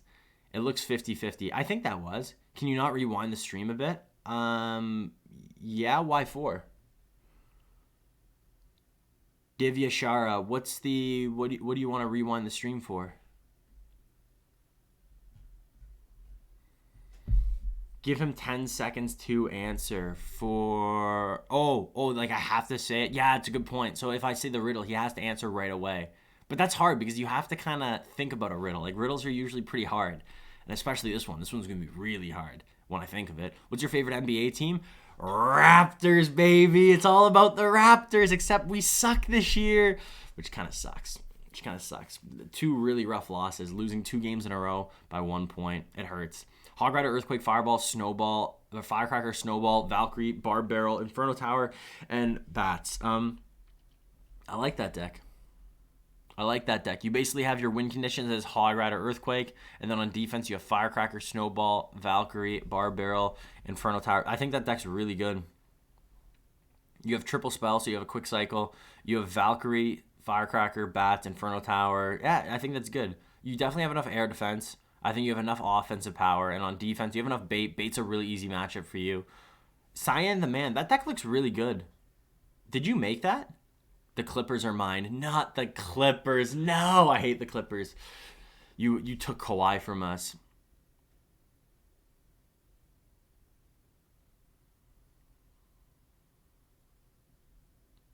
Kawhi Leonard. No, Ammo. Don't say that. You do not say that. It's too soon. I was so happy when the Clippers lost. All right, so let's go. Game number 3. We got Soloman at the bottom. We got Rad at the top. This is for all the marbles. Both of these players lost their first game, so both of these players really want a win. It looks like we got minor wall breakers coming out for Soloman. Will it be minor wall breakers with the Mega Knight? Will it just be the cycle version with the Bats and the Spear Goblins? Most likely. Could be both still. Bats are in both of those decks, and then Rad going with the Giant Skeleton.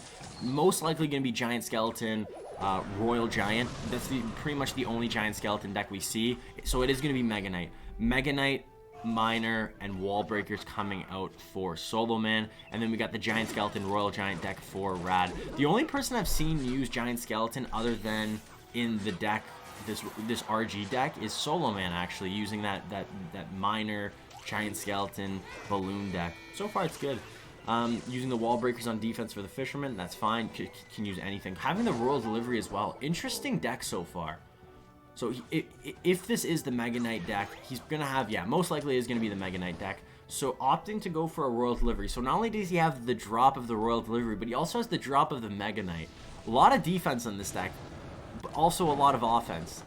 I like this deck a lot. But let's see, right now, very, very even. We'll see who gets a lead.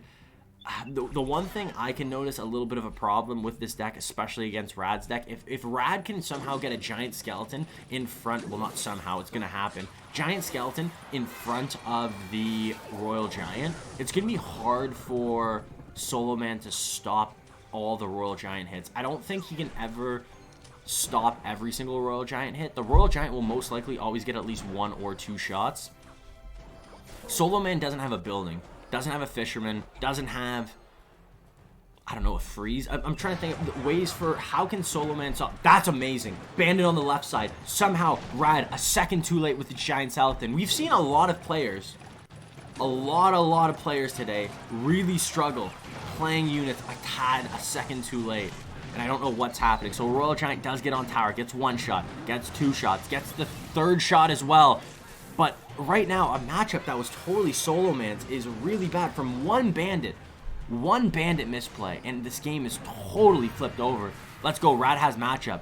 He doesn't have an RG counter. Yeah, so pro bro. I thought this was going to be a very easy matchup for Rad, but that one bandit, and that's how the bandit works. One bandit mistake, bandit on tower, half your tower's gone.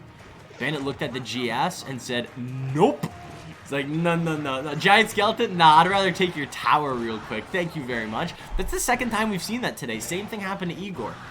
Today. And it's a bad mistake. Because not only did Rad have to play the Giant Skeleton for the Bandit, he had to play another card on top of that. And right now, a lot of pressure on the right side. Going in with this Royal Giant. Royal Giant's always going to get a couple of shots. This might be GG well played. 1 shot, 2 shot, 3 shot, 4 shot, 5 shot? No way. Gets the 6, it's GG. No, it doesn't get the 6. Miner at the back. Needs to pick up the Miner. Never mind. Fisherman always got your back. Fisherman's always got your back. Miner is not in hand yet. Needs a little bit more damage. Royal Giant. Does he have an Electro Spirit to stop these bats? Fireball comes in. One shot. GG. Well played. Rad wins it. Was very close. Had matchup. Made a couple mistakes, but you know what? Won it nonetheless. GG. Well played. Soloman. Not the start you're looking for Soloman. Not the start you're looking for. Losing to RaikiJones. Losing to Rad now. It's funny because RaikiJones and Rad are both Ponos players. Both buddies. Money, money, money. That is, that's rough. That's a really... I understand why that Mega Knight Miner Wall Breakers deck struggles now. Not having a building is really bad. Cash, we took Surgy Blocker. Oh, you took Surge. That's right. Give us our players back. Stop stealing. Who are you going to take next? Pascal Siakam? You guys are awful. You guys are awful. You steal everything from us. Kyle Lowry's next. All right, so the outcome of the prediction. Whoever picked Rad, congratulations. Really, really solid pick. And you guys are going to win a very decent chunk of channel points. Congratulations. And then we can start our next prediction. So it's crazy to say. #1 player right now.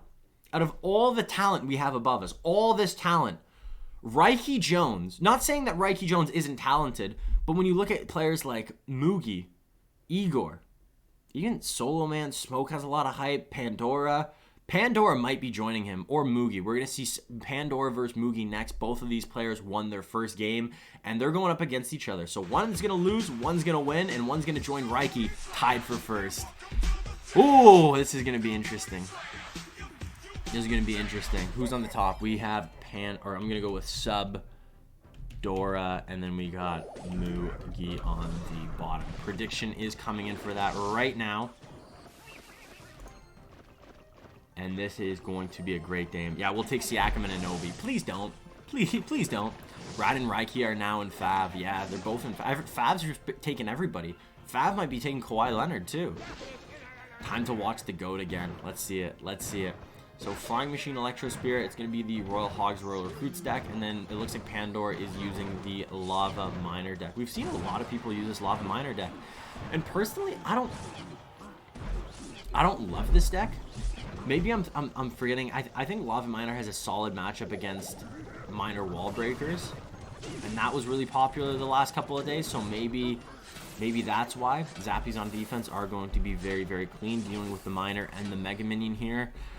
No Royal Hog, so probably just a reset for Mugi, going with maybe a Goblin Cage, or just going with a, I don't know, maybe a Barbell on the left side. You have a couple of options here, but this is going to be a pretty threatening push. So cage, one tile inside, just so this Lava Hound will attack the cage, giving it a little bit, keeping your tower a little healthier. Flying Machine at the back, Fireball right away, but now doesn't have anything for this Flying Machine. Maybe, I don't know what you're doing with this Flying Machine. Maybe it's just defense and wait till your Flying Machine helps with the other Flying Machine. Perfect. That was a really clean defense. Really clean defense by Mugi. Really clean defense. Seeing the giant, seeing the Skeleton Dragons, fireballing them right away. Going with your Flying Machine, using the Bar Barrel as a tank for the Flying Machine of your opponent, the Flying Machine of Pandora, using the Electro Spirit to help clean up all the pups. Really solid defense, going Royal Recruits at the back, 2 on the right, 4 on the left. Probably going to support the Royal Recruits on the left side with the Royal Hogs maybe, or just going to wait till uses the Electro Spirit on the Skeleton Dragon, so now not going to have it on the right side to deal with these pups that are going to spawn very, very soon. Mega Minion still alive, Goblin Brawler still alive, Fireball comes in early. That's really annoying.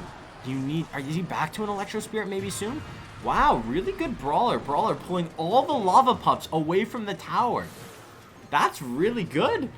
Let's go. Zappies at the back. I hate this matchup. Right now for Mugi, I don't think he has matchup. I've played this matchup. I've played it a lot of times. It is frustrating. Last card for Pandora is going to be Barbs. Do you what do you fireball right now if you're Mugi? Do you fireball the Flying Machine? Do you wait for the pups to pop? Do you fireball? Okay, it's going for the Flying Machine. But you can also fireball those Skeleton Dragons on the left. There's a lot of options, but you only have one fireball. And right now, Mugi can't get offense. Does have the lead, so maybe he's thinking, hey, I'm going to just defend for the next 2 minutes.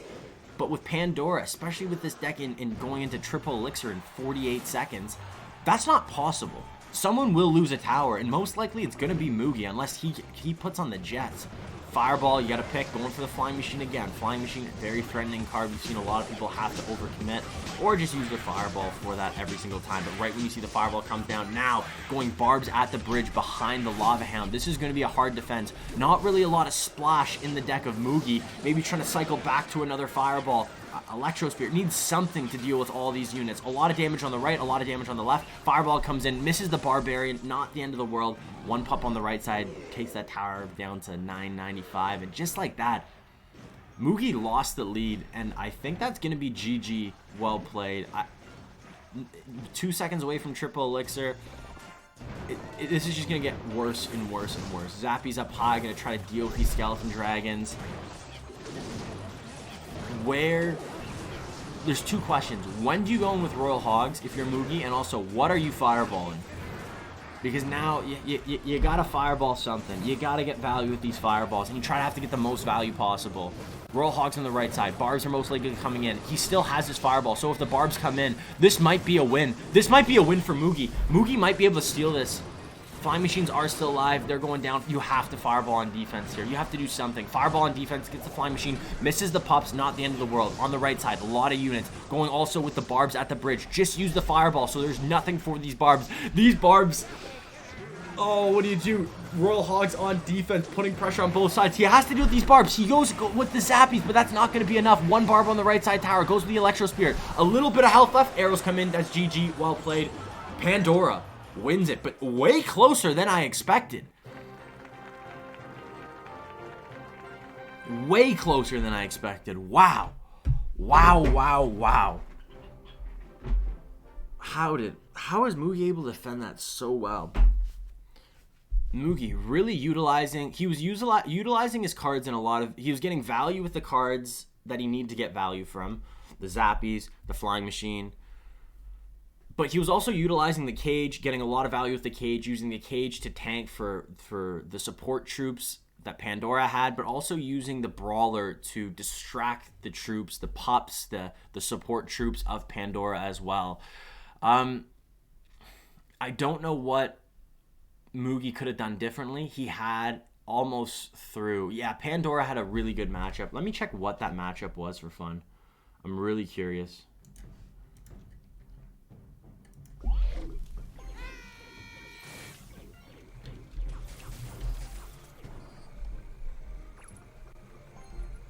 Very, very curious what this matchup was. So Minor Wall Breakers out for Mugi, going to a very cheap Elixir cycle deck. We've talked about these cheaper decks. Let's see what this matchup is. It wasn't as crazy as I thought. So it's about 63-37. 63-37. Still in with 2 players that are as good as these guys. That's a pretty substantial margin, and for how close that game was, that's really insane. Very, very insane. So Mega Knight Wall Breakers. Let's see if he uses the Royal Delivery as well. Maybe not. Yeah, I think he's using the Bar Barrel instead of the Royal Delivery. So big King Tower activation already happening by Pandora. I think Pandora already has this game locked up. We saw this matchup already. Guys, we saw this matchup. We know what happens. History kind of has a really great tendency to repeat itself, and the repeatedness is actually this Royal Giant getting on tower every time it comes down. It's over. It's GG already. It's our GG already. You get it? It's Mugi though. Mugi has to be the Wizard of Oz to win this matchup. We saw it somehow there was a magical bandit that came out for Soloman. Doesn't get picked up by the giant skeleton and almost wins the game. But I don't think that's happening again. I don't think that's happening again. Earthquake coming down, getting a little bit more chip.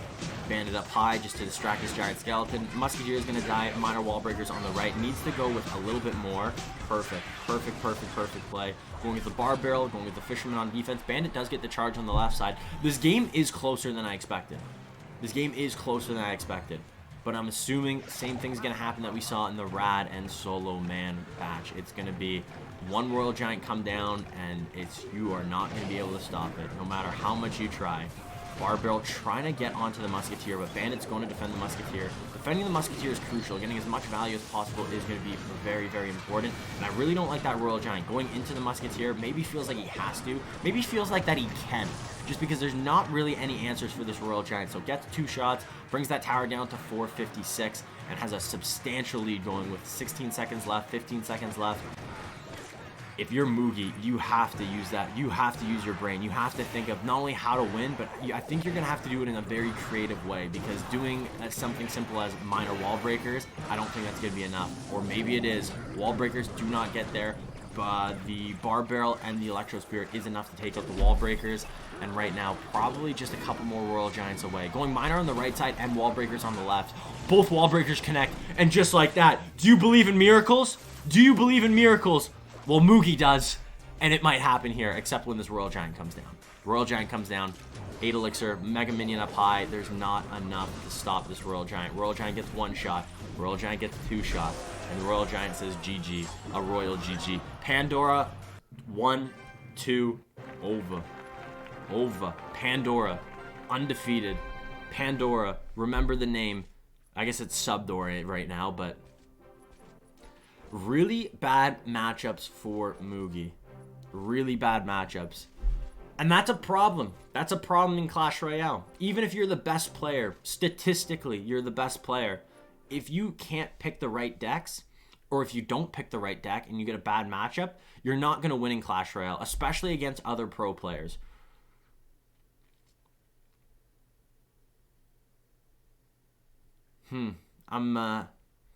I'm seeing a lot more value now in CRL with the whole sponsorship. If you get a sponsor, if you somehow can get an analytics team behind you, or even just one player, a coach, an analyst, someone that can take the data of your opponents, extrapolate, figure out their deck selection, figure out their deck pool, and figure out what your decks you should play, I can see a lot of value. CRL 2021 is going to be interesting because there is a lot of money on the line. So is it one of those situations where you invest a little bit of money, a little extra, to get that little bit of a competitive edge, to put you over the top, to get you into maybe that next bracket, that next money, the next bag? GG, well played. Pandora right now is undefeated. Pandora's undefeated. Hasn't even lost a game. And I don't think really any of them have been close. Pandora has been dominating. And ended up beating Mugi. Really well played. Really not sure. It was off air. What is off air? It's his third. He lost to... Is it going to be 8-Bit Smoke's first match? No, this is his second. Wait, there was one off air? Are you sure? No. Oh, no. No, I don't think it was it. I don't think there was one off air. This man Pandora, we never saw his face. He's so mysterious. He is so cool. He's like Batman. He's not the hero we need. Or the hero we want. He's the hero we need. Ash-ish Bathra-re, thank you so much for the follow. Welcome to the Cash fam. And also, happy Bren Chong Cup 2 day. No prediction? Oh, that's right. I forgot about prediction.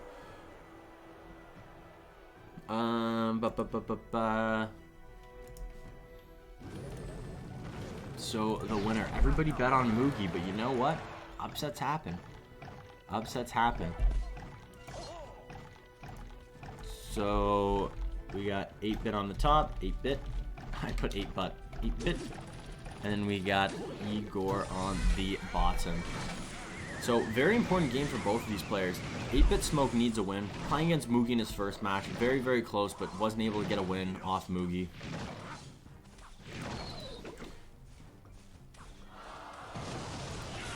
Wasn't able to get a win off Mugi, sadly.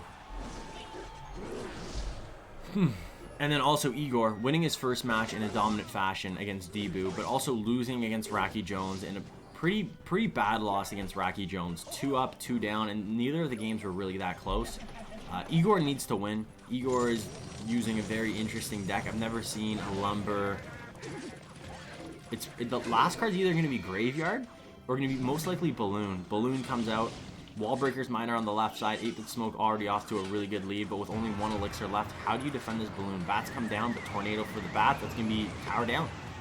Tower down. Royal Delivery comes in. Is that going to stop all the shots, though? I don't even think you need to play the Royal Delivery. Yeah, balloon takes the tower anyways. A waste of 3 elixir with that Royal Delivery. A waste of 3 elixir. Really bad Royal Delivery. Instead of using that 3 elixir for the balloon, could have maybe used that 3 elixir on the left side, maybe getting a little bit more damage and bringing this game to a 2-tower situation. Because right now with 34 seconds left, I don't know if 8-Bit is going to be able to tie this game up. Tornado for the Wall Breakers. Baby Dragon is going to finish them off. 9 on the right side, picked up by the Lumberjack. So far, so good. Yeah, he's 2-0. He's 0-2 right now. Who did, I swear it said 0-2. I don't know. I can double check after this. Or it'll probably show, too. Maybe in the next match it'll show. There was Debu versus 8-Bit off air. Okay, good to know. Good to know. And I'm assuming Debu then won. Wow, then 8-Bit Smoke really needs a win here.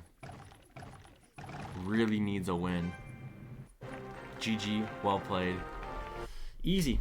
Easy, easy, easy. Balloon freeze. It does that. Balloon, that's the first time I've ever seen that balloon Lumberjack freeze deck. Very, very solid looking deck. A lot of defensive capabilities. It reminds me similar to that Double Dragon Bowler deck, but instead of the Bowler, using a more traditional Goblin Cage, and then Ice Wizard, a lot of defensive cards, and then having probably one of the most devastating offensive trios in Clash Royale being the Lumberjack, the Balloon, and the Freeze together. Not a lot of decks can stop that trifecta, and we saw it right there. We saw that 8-Bit couldn't. Egor caught him with his pants down. That is the truth. Also, Migura, thank you so much for the bits. Much love, man. Much love. Cheers. Happy Bren Chong Cup 2 day today. Not against Egor, though. Alex, what do you mean not against Egor? What do you mean not against Egor? So Egor takes game number 1. A little bit of confidence now. Miguel, thank you so much for the bits. Thank you, thank you, thank you. Mystic, I see that water, and I will raise you another water. I'm really thirsty. Also really tired. My eyes are hurting. 8-Bit Smoke, he's probably the best Indian player. Well, I think he has it in him. After watching, I did a little bit of research. I watched a little bit of his games prior to this. I could see maybe Smoke coming out with his Mortar Graveyard deck. No, gonna go with the deck that we saw him play against Mugi in the first game. He's gonna go Double Dragon, Bowler, Graveyard Freeze. Or no, Lumberjack. He went Lumberjack Balloon. He could go Graveyard Freeze, but most likely it's gonna be Lumberjack Balloon. Yeah, Lumberjack at the back. Egor might be using the same deck that he just played. You know what? He just won with it, so why not go again? Also, Migura, thank you so much. Chug the water. That's a big jug of water to be chugging. I'll have another sip, though. I'll have another sip, 100%. This is like, how big is this? Like 2 liters? You know what? You gotta have at least 6 cups of water a day. Big King Tower activation already by Smoke. Does take a hit on the right side, but you know what? Still not a bad start at all for Smoke. It's funny because this is the exact deck. I said that Egor's deck is a deck I've never seen before, but it was similar to a deck. Well, the deck that it's similar to is the one that Smoke's playing right now, which is very, very funny. Very similar. They both have Tornado, they both have Lumberjack, they both have Freeze, and they both have Balloon. So half the deck is the same. Differences come in when you look at, okay, Ice Wizard for the Inferno Dragon, Giant Skeleton for the Bowler. I can't remember what the spell was. Did they both have Barbell? I can't remember. So Lumberjack for Lumberjack. Most likely we're going to see Egor activate King Tower here. So gets the drop. King Tower activation. Has to still deal with this Inferno Dragon. Oh, he misses! Egor, no! And the freeze, no! When it rains, it pours! That's tower down. Well done to Smoke. He recognized the mistake and he capitalized on the mistake of Egor. But still, Egor making a mistake. What is going on? He messed up the NATO. The king took too much damage. Yeah, it's not going to matter, though. With that mistake that Egor just did, it does not matter. It looks like 8-Bit Smoke is at least getting himself on the map. Are you streaming this evening? Of course I am. Grind don't stop. Grind don't stop. YouTube video coming out. TikTok coming out. Stream coming out. Everything's coming out. It's all, everything. That is surprising. That is surprising to me. I was not expecting I was not expecting that mistake by Egor, but at least Egor was able to clean it up, taking this to a 2-tower situation. It's all tied up, but I don't think Egor is one of those players. I don't think Egor is one of those players where if he makes a mistake, it affects his gameplay. But he misses the freeze. Yikes. 8-bit smoke getting a good freeze, but missing the baby dragon. Able to deal with this push really, really cleanly. But now this is actually a factor. This is a factor. Yo, Ammo Slayer, you are right. That king took too much damage right now. We can see Smoke lose his king tower, potentially getting 3 crown because of how much damage he took already. Big advantage right now for Egor. 8-bit putting on the pressure and a lot of pressure. Right now, if you're Egor, he's already doing it, but not playing that giant skeleton is a really good call. This giant skeleton's never going to get on tower. It's not going to give much value at all. So playing other cards instead, playing the lumberjack, playing the ice wizard, playing the baby dragon, these are the cards you want to play. These are the cards you want to play. And this is probably where we see Egor maybe go in. Egor's a very patient player, though. So is 8-bit Smoke. So we may see Egor just focus on defense. Defense, defense, defense. We've already seen Egor defend these pushes very, very cleanly. And right when I say that, 8-bit Smoke goes on the left side trying to get this balloon drop. Cage for the lumberjack. Balloon is very, very healthy. Barbarrel coming in late. Barbarrel still going to deal some decent damage. Probably a freeze coming in? No. Decides to be patient. I love it. 8-bit Smoke says, nope, not going to go with the freeze. I didn't feel comfortable with the freeze. I already made mistakes with my freeze against Mugi. It's not going to happen again. And I like it. Showing growth with 8-bit. Showing a lot of growth. But right now, he's got to figure out something. He's going to have to figure out something because his king tower is really, really low. So he has to either... He just has to get a lot. He has to deal damage to one of the towers. And it doesn't look like it's going to happen. Egor has this defense on lock. Exactly what I said. He doesn't care about going in. He doesn't go in. And if you have the lead, if you're in a game of Clash Royale, you technically can win by just defending. And if you can defend for 2 minutes, why don't you? If Egor ever went in there, going with the balloon, maybe overcommitting, the counter push that Smoke could have made would have been just too big. Too big of a counter push, and Egor probably would have lost the game. So Egor said, no, I'm just going to play defense, defense, defense, defense, Ice Wizard, Baby Dragon, Tornado, everything else, Goblin Cage, and it worked. It worked. I've talked about this trifecta more than often. If you're looking at the best offensive trifecta, being the Baby Drag, or the lumberjack, freeze, and balloon, that's probably one of the hardest offensive trifectas to deal with. Well, meet its counterpart, the Ice Wizard, the Baby Dragon, and the Tornado. Just as equally threatening, but on the opposite side, on the defensive side. Wait, Cash, you stream just own content? Yeah, all the time. All the time. Pretty much every day. I stream, I play ladder. I'm decent at ladder. I was like top 1,000. I tilted. Now I'm not even like top 10K. Yesterday we did a lot of 1v1s, and that was a lot of fun, trying out some new decks. I tried out a lot of the decks that I saw in the Bren Chong Cup, some of them including I tried the RG Giant Skeleton deck. That one is really, really good. The Electro Giant deck seems insane. It seems broken. We saw it a lot, not yesterday, 2 days ago, but oh man. So yeah, Smoke, not off to a good start. One of the fan favorites is not doing well. Not doing well at all. 0-3 start, and that is, I think, the end of 8-bit Smoke's day today. I don't think he has another game. I think he only has 3. So that's really disappointing. Mugi, Debu, and Rad all are 1-1. Rad's been playing really well. So is Mugi. So it sucks to see them both 1-1. But if we're talking about greatness right now, there's 2 people. It's Pandora and RaikiJones. And I think they play today. I think Raki and Pandora and Subdora play today. Egor is a god. Yeah, Egor clutched that up. That shows greatness, though. That shows greatness because a lot of players, I think including myself, if I made a mistake in this, not only, even if I made that mistake where I missed the King Tower activation with that Tornado, if I made that mistake on ladder, I would be tilted. That would have affected me. I probably would have just gave up the game, probably would have closed my phone, and probably would have been very, very sad. But that shows greatness. To overcome diversity, or adversity, not diversity, adversity. Sorry, I'm tired, I swear. So Raki versus Rad. Haven't we already seen this? No, it was Raiki versus These two are really good friends. This isn't BM. These two are really good friends. They're super close. They're 2v2 partners, and I think they got in CRL East. They got best 2v2 duo in the East side. Also, Mugi, thoughts on Egor being bad now? He's not. There's no way. Also, I don't know what that says, but thank you so much for the bits. But going back to what I said with Egor, I think seeing what he did there, making the mistake, overcoming the adversity, and still clutching up and winning the game, I think it shows a lot to Egor's game, and it shows a lot to his greatness, shows a lot to his the persona, the mental fortitude that you need to have when you will be streaming. I stream every day at 2 p.m. Eastern Standard Time, so in 5 hours. In 5 hours, I will be streaming again. You stream later today? Yeah, I'll stream in 5 hours today. I won't do a super long stream.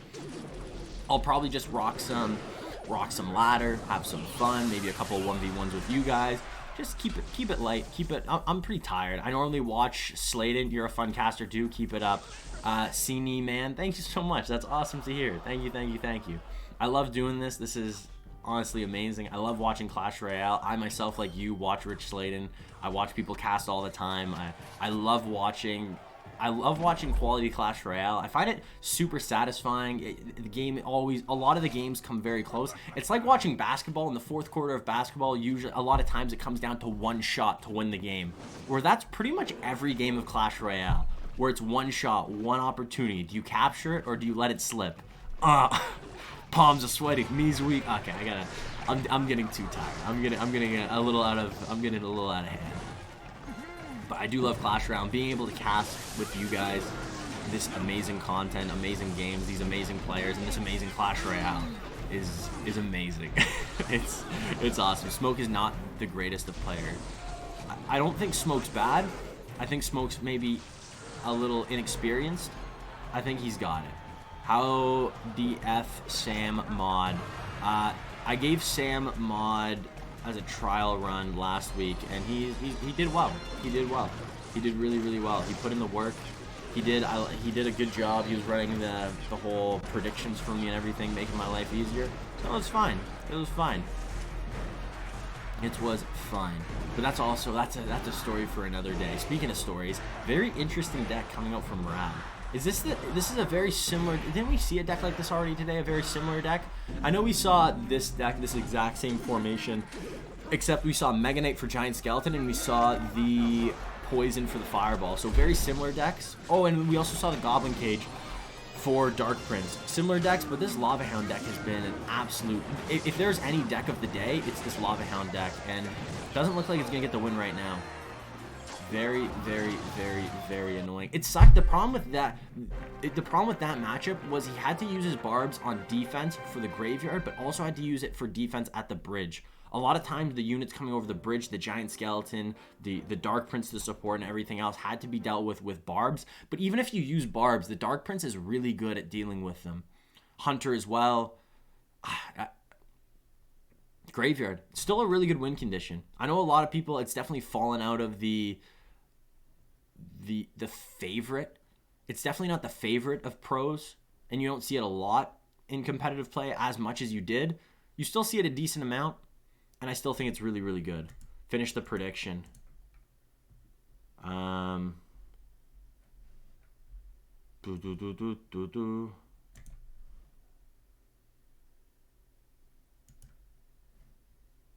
Who won? Oh, Egor did.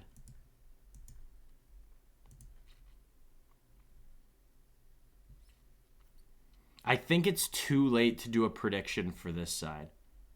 I'm going to go with it's too late.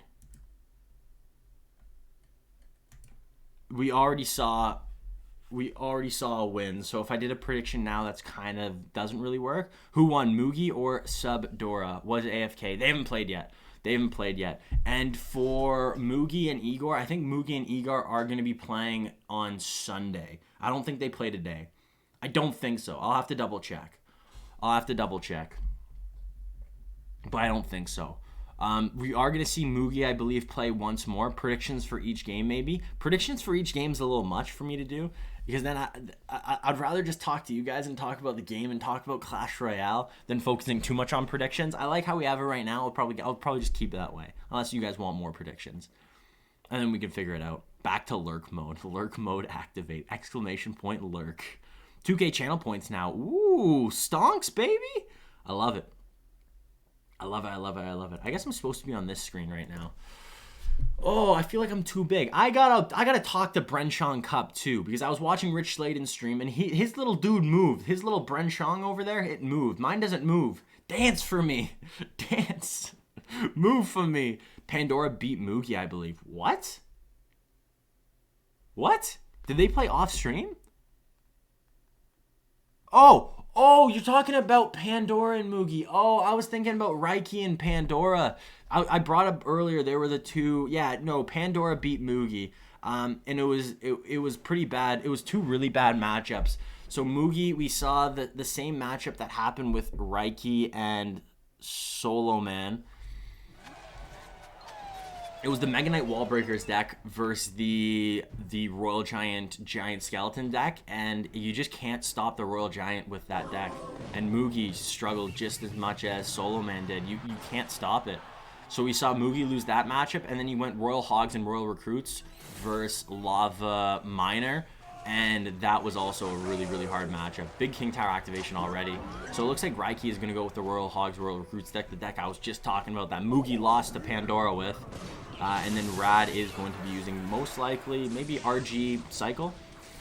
RG Cycle going back to the classic. We've been seeing a lot of people opt with, instead of going the Electro Wizard route, going with maybe Spear Goblins or Bats, just trying to keep that cycle very, very quick. Goblin Cage up high. That's not going to be... His Royal Giant should be at least able to get one shot. One shot, maybe two. Doesn't get the second shot. Hunter's going to be able to not take out the Goblin Brawler. And actually a pretty good push. Maybe going to go with Fireball. Fireball comes in, but misses the Flying Machine. Yikes. That's a costly mistake. That mistake is going to cost him at least, what, 400 HP? Not good. Zio and Nova, thank you guys so much for the follows. Welcome to the Kashman. How are you guys doing today? Welcome to the Bren Chong Cup 2. Royal Hogs on the left side. That's a really good play because we just saw, whoa, and there's a little bit of a shift in the deck. Well, we just saw the Fireball come out on the right side, also missed the Flying Machine. And Raiki says, okay, you don't have Fireball in hand, I'm going to go in. You don't have Hunter, you don't have Fireball, this is the perfect time to go in. But surprisingly, Rad has a mini P.E.K.K.A. Rad has a mini P.E.K.K.A. This is, you know what this deck is? This is the exact composition that Bag used a couple of seasons back, using the mini P.E.K.K.A. The mini P.E.K.K.A. is surprisingly, I think, maybe one of the more underrated cards in this meta. Mini P.E.K.K.A. has a lot of good matchups. A lot of good matchups, with Graveyard being a little bit outside the meta, with cards like... It's decent against Royal Hogs. It's good against the Electro Giant. It's good against... It's good against the Royal Giant. It's good against... It has a solid amount of matchups. This might be a lot of damage on this right side. No King Tower activation, dude. Trying to get it with the Fisherman, but the problem was the Fisherman was dealing damage to the Hogs. The Electro Wizard was dealing damage to the Hogs. So when the Fisherman pulled the Hog to the tower, pretty much already did. Or did it get the King Tower activation? I think it did get the King Tower activation. My bad. It's hard to tell with this new tower skin. I couldn't even tell. Could not even tell. This is not looking good at all for Rad. I think Rad's going to lose this one. I don't know how. Right now, the problem with this Royal Recruits deck is it's similar to Three Musketeers. When Three Musketeers were really, really meta, Three Musketeer players would go Three Musketeers at the back. They would go in, build their push, and your opponent would have to defend. A lot of times, they would defend, but they would lose all their units in the process, and they'd lose their counter push.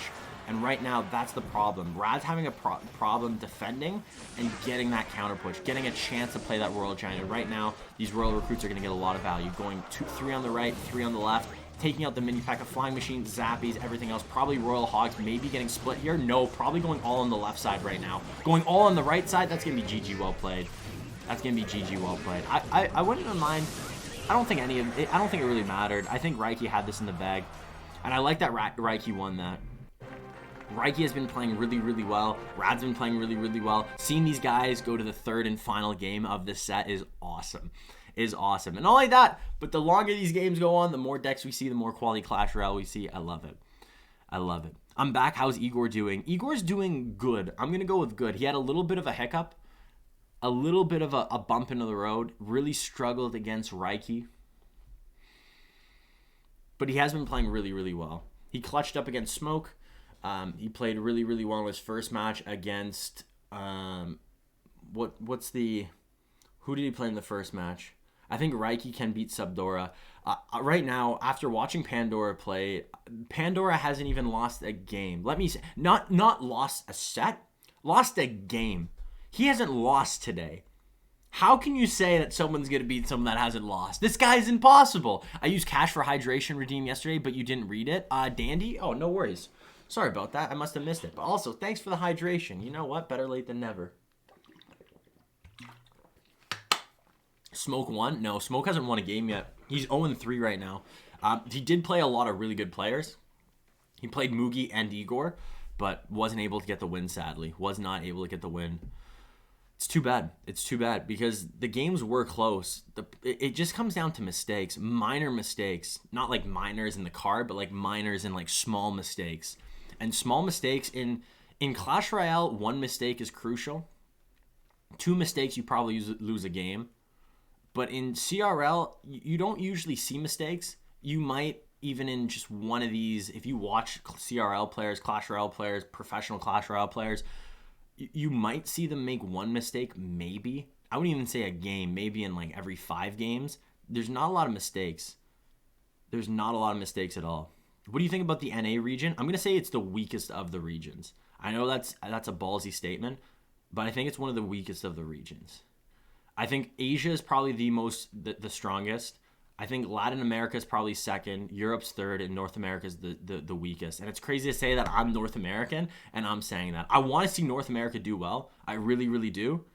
But after looking at the regions, I think Asia by far is so much better. So much better. I think Raiki can beat Subdora. I don't think anybody can beat Subdora. I'm going to go now. Catch you later. Ammo Slayer, catch you later, man. Have a good one. Have a good one. Thanks for stopping by the way. What do you think about... Oh, I already read that.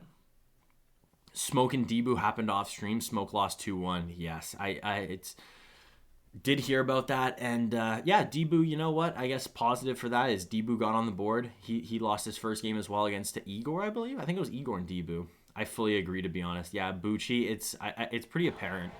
If you say North America is one of the strongest, you need to get your vision checked because, yeah, Asia's by far the best. The fact that you have 2 of the top 3 players, arguably, being Mugi and Egor in one group is insane to me.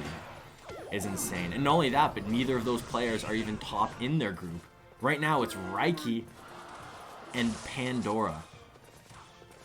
I'll get my 5 roommates to follow you later when you stream later. Ammo, amazing. Honestly, thank you so much. Much love, man. Hope you have a good rest of your day. Shout out to you.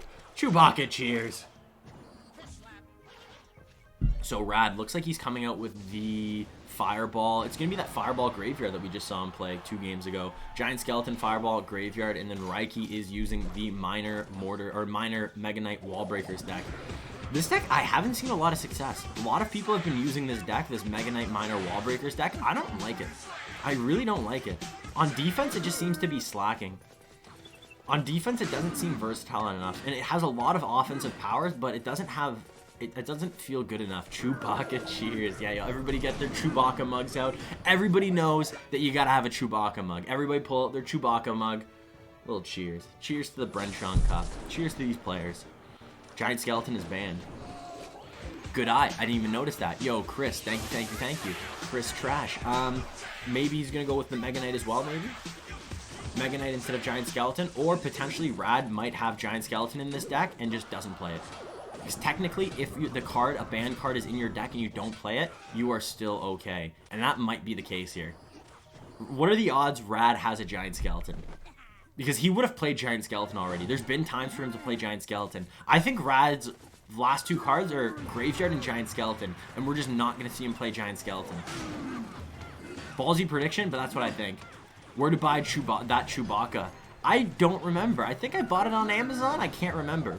Also, is Dur? Thank you so much for the follow. Welcome to the Cash fam. Nope, never mind. It's not going to be the Giant Skeleton. It is going to be the Mega Knight. We got Mega Knight versus Mega Knight action in the middle, but no, Fisherman says, come here. That was my best. I got to work on that. That was my best Mortal Kombat Scorpion voice. Come here. Come here. That's bad. I gotta work on that. Hunter, really good placement, dealing with the wall breakers perfectly. A couple of minion hits on the left side too, and right now off to a really strong start is Raiki, but I can't even say start because Raiki has been doing this all day long. Let's go Raiki. Raiki is proving himself. Raiki was one of the players I was expecting to be on the lower tier, the bottom 4 of this bracket, but Raiki is proving himself, proving his worth, beating some solid, really good players, and right now, if he wins this, is undefeated. All he has to do is keep doing what he's doing. Miner at the back, wall breakers coming in. Has to probably fireball the wall breakers, no? Going with the Mega Knight instead, also fine. But now, Mega Knight, you are going to go for the graveyard too. Interesting. So minions, the problem here, fireball the minions you have to, or the minions are going to get way too much value. But you have to also defend this bandit. That's not a good graveyard. That's a really bad graveyard. That's a graveyard that the only reason Rad did that graveyard was because he felt forced to. One wall breaker connects on the right side. The pressure of RaikiJones is next level. I love what he's doing. Making it so Rad can never go in with the graveyard. And even if he does go in the graveyard, it's not good because the answer is having the minions to deal with the graveyard every single time is such a good elixir trade. +2 every single time. And Rad needs to go in with that fireball to deal with the mega minions. Or to deal with the minions, but he just can't. He can't, because if he does go in with the fireball, he's going to lose one of his towers. And right now, it already looks like he's going to lose both of his towers. It's just a matter of time on which tower. Which tower do you think is going to go down? I think it's going to be left. I'm going to go with the ballsy prediction and say RaikiJones is taking the left side tower. Here it comes. Wall breakers. Does he have anything? Barbarrel comes in for the wall breakers. That is going to be clean. We got the... Okay, this could be an interesting situation. Mega Knight up high. Hunter, really good placement on that Hunter. Really good placement. Going with the fireball, but still, not a lot of damage. A little bit of damage, but not a lot. Hunter, really good placement. You want to play it outside the graveyard because on the slim chance that a skeleton spawns right behind the Hunter could be in a very bad situation. It looks like this is going to be GG. Minions are on tower. Fireball comes down. It doesn't matter. Raiki, the king of Group D in Bren Chong Cup Asia region. The king, Raiki, is here. Raiki is proving himself against the best time and time again. Let's go, Raiki! That's amazing. That's amazing. I want to see it. I don't think we see it today. Raiki versus Pandora. I want to see it. I want to see it. Pandora, undefeated. Raiki, 3-0, but has lost games. But every time he's came back. Every time he's came back.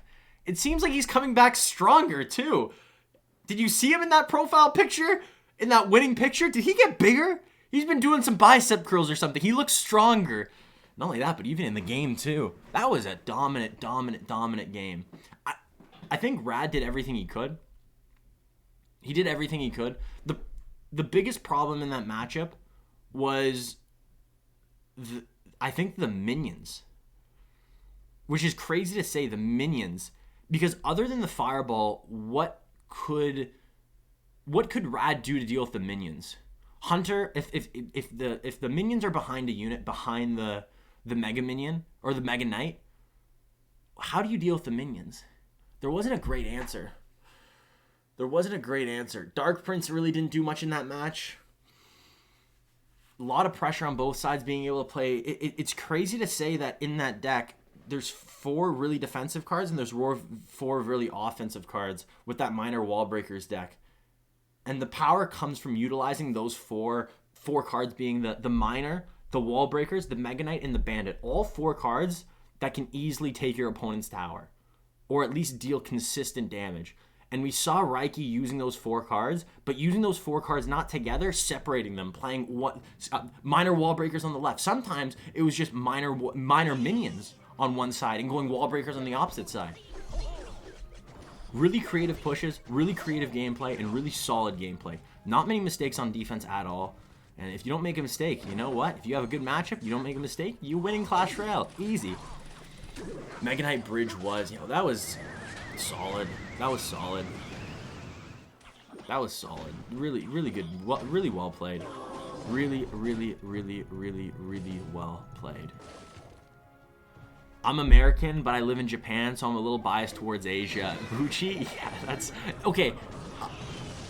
I don't even know if yes, biasness aside, how can you look at the American team and look at the North American region and look at the Asia region. First off, I'm saying it's a little bit, we got for North American players, we got a little bit skewed with North America only being, it should be, I guess, Canada, Mexico, and the USA, but the Latin American region stole Mexico from us. So now with only Canada, which is probably one of the worst regions in Clash Royale, we're a region where I could be a top 50 player consistently, and then also having USA, who's actually a really powerful region, but that alone, where you look at Asia, for somehow Asia has China, it has Korea, it has Japan. Not only that, all really, really good nations, but also somehow getting Russia and getting an Egor. Also India as well. India with the 8-bit smoke, which I don't think today has been indicative of what 8-bit has done today. I think he's played really, really well, but just one or two mistakes has just added up, I guess. Rupert, I don't know if I said hi already, but what's up, man? What's up? How you doing today? What's up? Happy Hump Day, happy Camel Day, happy Bren Chong Cup today. Yo, Cash, you really make neat commentary. Cash would really make a neat commentator, maybe a Rich Slayton Cash combination some days. Alberto's, that'd be hilarious. I would be down, but at the same time, I think Andrew Guy and Rich Slayton is the wombo combo that is uncomparable. You can't beat Andrew Guy, and you can't beat Rich Slayton. Name a more dynamic duo. Oh, wait. Speaking of Rich Slayton, by the way, guys, exclamation point Rich in the chat. If you guys want to watch the European side, the European European group stage is happening as well. It's happening at 4 p.m. Eastern Standard Time every single day. If you want to watch, wait, what? I thought I had a Rich Slayton. Is it just Slayton? What's the command? Rich Slayton? Rich? I thought we made a command. Rich Slayton. I thought we made a command for Rich Slayton's YouTube. I thought we did. Maybe it didn't go through. I'm trying to think what the command could be other than Rich. But Rich Slayton will be streaming at 4 p.m. It's on YouTube. Definitely check out his YouTube channel because he'll be streaming the European side. I can't really do that right now because if I open that, it's going to go over the overlay. It'll be on top. After the game, I can check it out. But yeah, if you guys are enjoying the Asian group stage, you will most definitely enjoy the European group stages. Players like Morton and Ruben battling it out. Okay, they're in different groups, but still, a lot of quality players on that side. And it's, I was watching it yesterday. It was amazing. It was very, very, very, very fun to watch. Also, Soham, thanks so much for the follow. Welcome to the Cash fam. Welcome to the Bren Chong Cup. Omega the Pro, what's up? Good morning. Happy Hump Day. Happy Camel Day. How long have you been in Japan? Me? Oh, no, I'm not in Japan. Wait, are you talking to... Who was in Japan again? It was Bucci. Bucci's in Japan. I'm not in Japan. Bucci's in Japan. But yeah, how long have you been in Japan, Bucci? How long? Also, how is it? How's the sushi in Japan? Because I would love to go to Japan. I see some of the... It's cool where you can just grab the sushi off the belt, eat it, put it back. And, like, I saw this one thing where your plates were currency and you could put it in a machine and you can get a toy. Not a good toy, but a toy nonetheless. It looked fun. It looked really, really fun. Guys, who made it said he wasn't a mod. The guy who said he wasn't a mod. The guy who made it said he wasn't a mod. No way. So the guy who made it wasn't actually a mod. That's hilarious. What do you think about Azili's deck picks? I saw a couple of them. I know he's picked 3M. I know he's picked Sparky, some weird Sparky decks. I gotta watch all of them. I only saw one of his games. I can't remember who it was with. Supposedly he has a pretty big team behind him. I think it's either Team France or he has a solid team around him, and you know what? I love it. I love off meta decks. I love because I think you can impact the game of Clash Royale even before you get in the game of Clash Royale, and I think you do that with your deck selection, and selecting a deck that's favorable matchup is so crucial in CRL and in competitive play. So Azili's doing so, and Bren Chong Cup seeing success with that, and then I guess maybe even getting better at selecting these off-meta decks. And this might be the future. Maybe there's going to be a time in the world or in Clash Royale where it's not going to be, you're not going to expect the traditional decks. You're not going to expect Lava Miner Minor Wall Breakers or Splash Yard or Royal Hogs, Royal Recruits, maybe people will be making decks on the fly. Is Pandora actually not going to lose? Unreal. I don't think he's going to lose. Pandora is insane. Pandora versus Raiki, it will decide. I think I got to go with Pandora. Raiki has been amazing. Don't get me wrong. He has been phenomenal, playing a lot of different decks and playing each deck pretty flawlessly, which is weird because when you think of RaikiJones, you think of a player that's dominant in 2v2. You don't think of someone that's dominant in 1v1. I don't think Raiki played much. He played a couple of games in King of the Hill this past season in CRL East. But when you think of the player, if you think of Ponos, you didn't think of Raiki. You didn't think of Rad. You thought of them being a great 2v2 combination, but you didn't think of them as the King of the Hill threats. You thought of Mugi. You thought of KK. You didn't think Raiki was the person, but maybe Raiki was a hidden gem on Ponos. Maybe they should have gave Raiki more, because Raiki is doing well, and he's doing really well. But is that Mo? That's Mo Light. I think that's Mo Light's, and that's Sandbox. The silhouette for Debu is Sandbox, and the silhouette for Subdora, I think, is Mo Light. I can't tell. Is it Mo Light? Actually, Frig Ladder, they give me the worst matchups possible. Oh, yes. Welcome to Ladder. Ooh, a very interesting Lava Miner deck, going with the Night Witch instead of the traditional Barbarians. Maybe still having the Barbarians. I don't know. We'll see. This is very, very interesting. I like the Night Witch in this deck. So we have a little bit of a mirror-ish matchup. We got Lava Miner versus Lava Miner. Double Dragon on the side of Debu. And we got the Night Witch Flying Machine combination on the side of Subdora. I'm just going to say Pandora. I know his name says Pandora. That's not actually his name. Big Fireball coming in. That's going to obliterate the Goblin Brawler. And just like that, tower on the left side is down. If I'm Subdora, probably just leave this. Okay, no, he had the Barbell in hand. Very, very fine trade. And right now, this is the perfect situation to be in. That tower on the left side, 755 HP, that's a decent amount. You don't really have to worry about that. What happened to the quality again? Oh, no. Is the quality bad? No.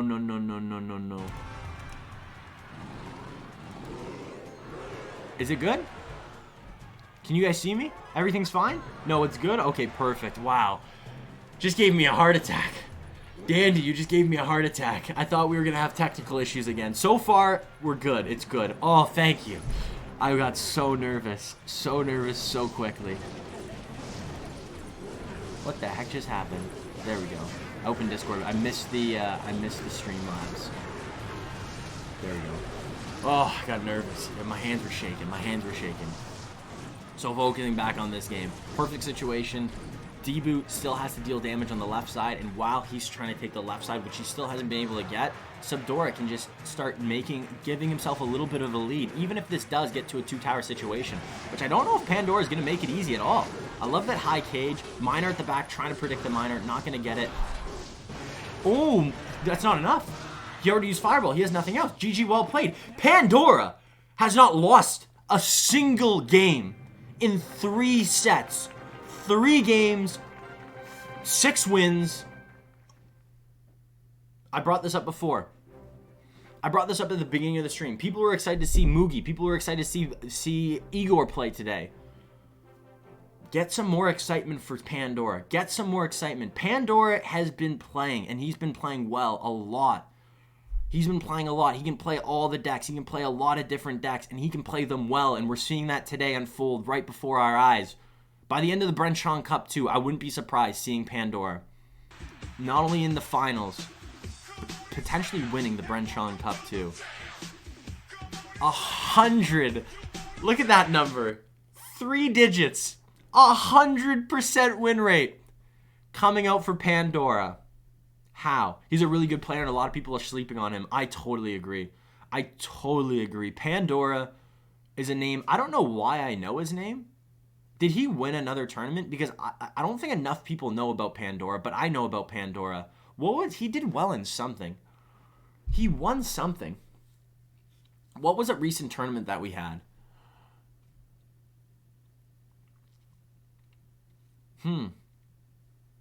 How is Soloman so low? Soloman is playing bad. Rupert, he is playing bad. He is making misplay after misplay, having a very small deck pool, only playing about 3 decks. We've seen him play the Electro Giant deck. We've seen him play the Minor Giant Skeleton Balloon deck. And we've seen him play... What other deck have we seen him play? Have we even seen him play another deck? Maybe a couple other ones. I don't know. Game Street Cup. Yes, it was the Game Street Cup. Pandora played in the Game Street Cup, and he was lights out. Lights out. It was the Game Street Cup, right? So this is... This is a hard one. This is a hard one. Okay, give me a sec. I'm going to do a prediction. I'm going to do a real quick prediction. Let's do it. We're at the start. Let's go. Quick prediction. We got Mugi on the top, and we got Soloman on the bottom. Mugi right now is 1-1. Soloman is 0-2. So both these players, one more than the other, need this win. But we'll see who gets it. We'll see who gets it. And if you guys don't know what predictions are right now, if you're on chat, you should be able to see like this purple bar up here, and it'll ask you who will win, and you can predict with channel points that you accumulate by watching. Are you kidding me? He's using Giant Skeleton Minor Balloon again. Soloman has 2 decks. Next game, I'm calling it, he's going to be using Electro Giant. Or maybe the same deck. Soloman has negative deck pool. He can play 2 decks. He's a 2-trick. He's a 2-tricker. It's funny that Mugi's playing pretty much the same deck, but using a bomb tower instead. That's kind of funny. I wonder if he did that on purpose. I wonder if he did that. That would be really funny.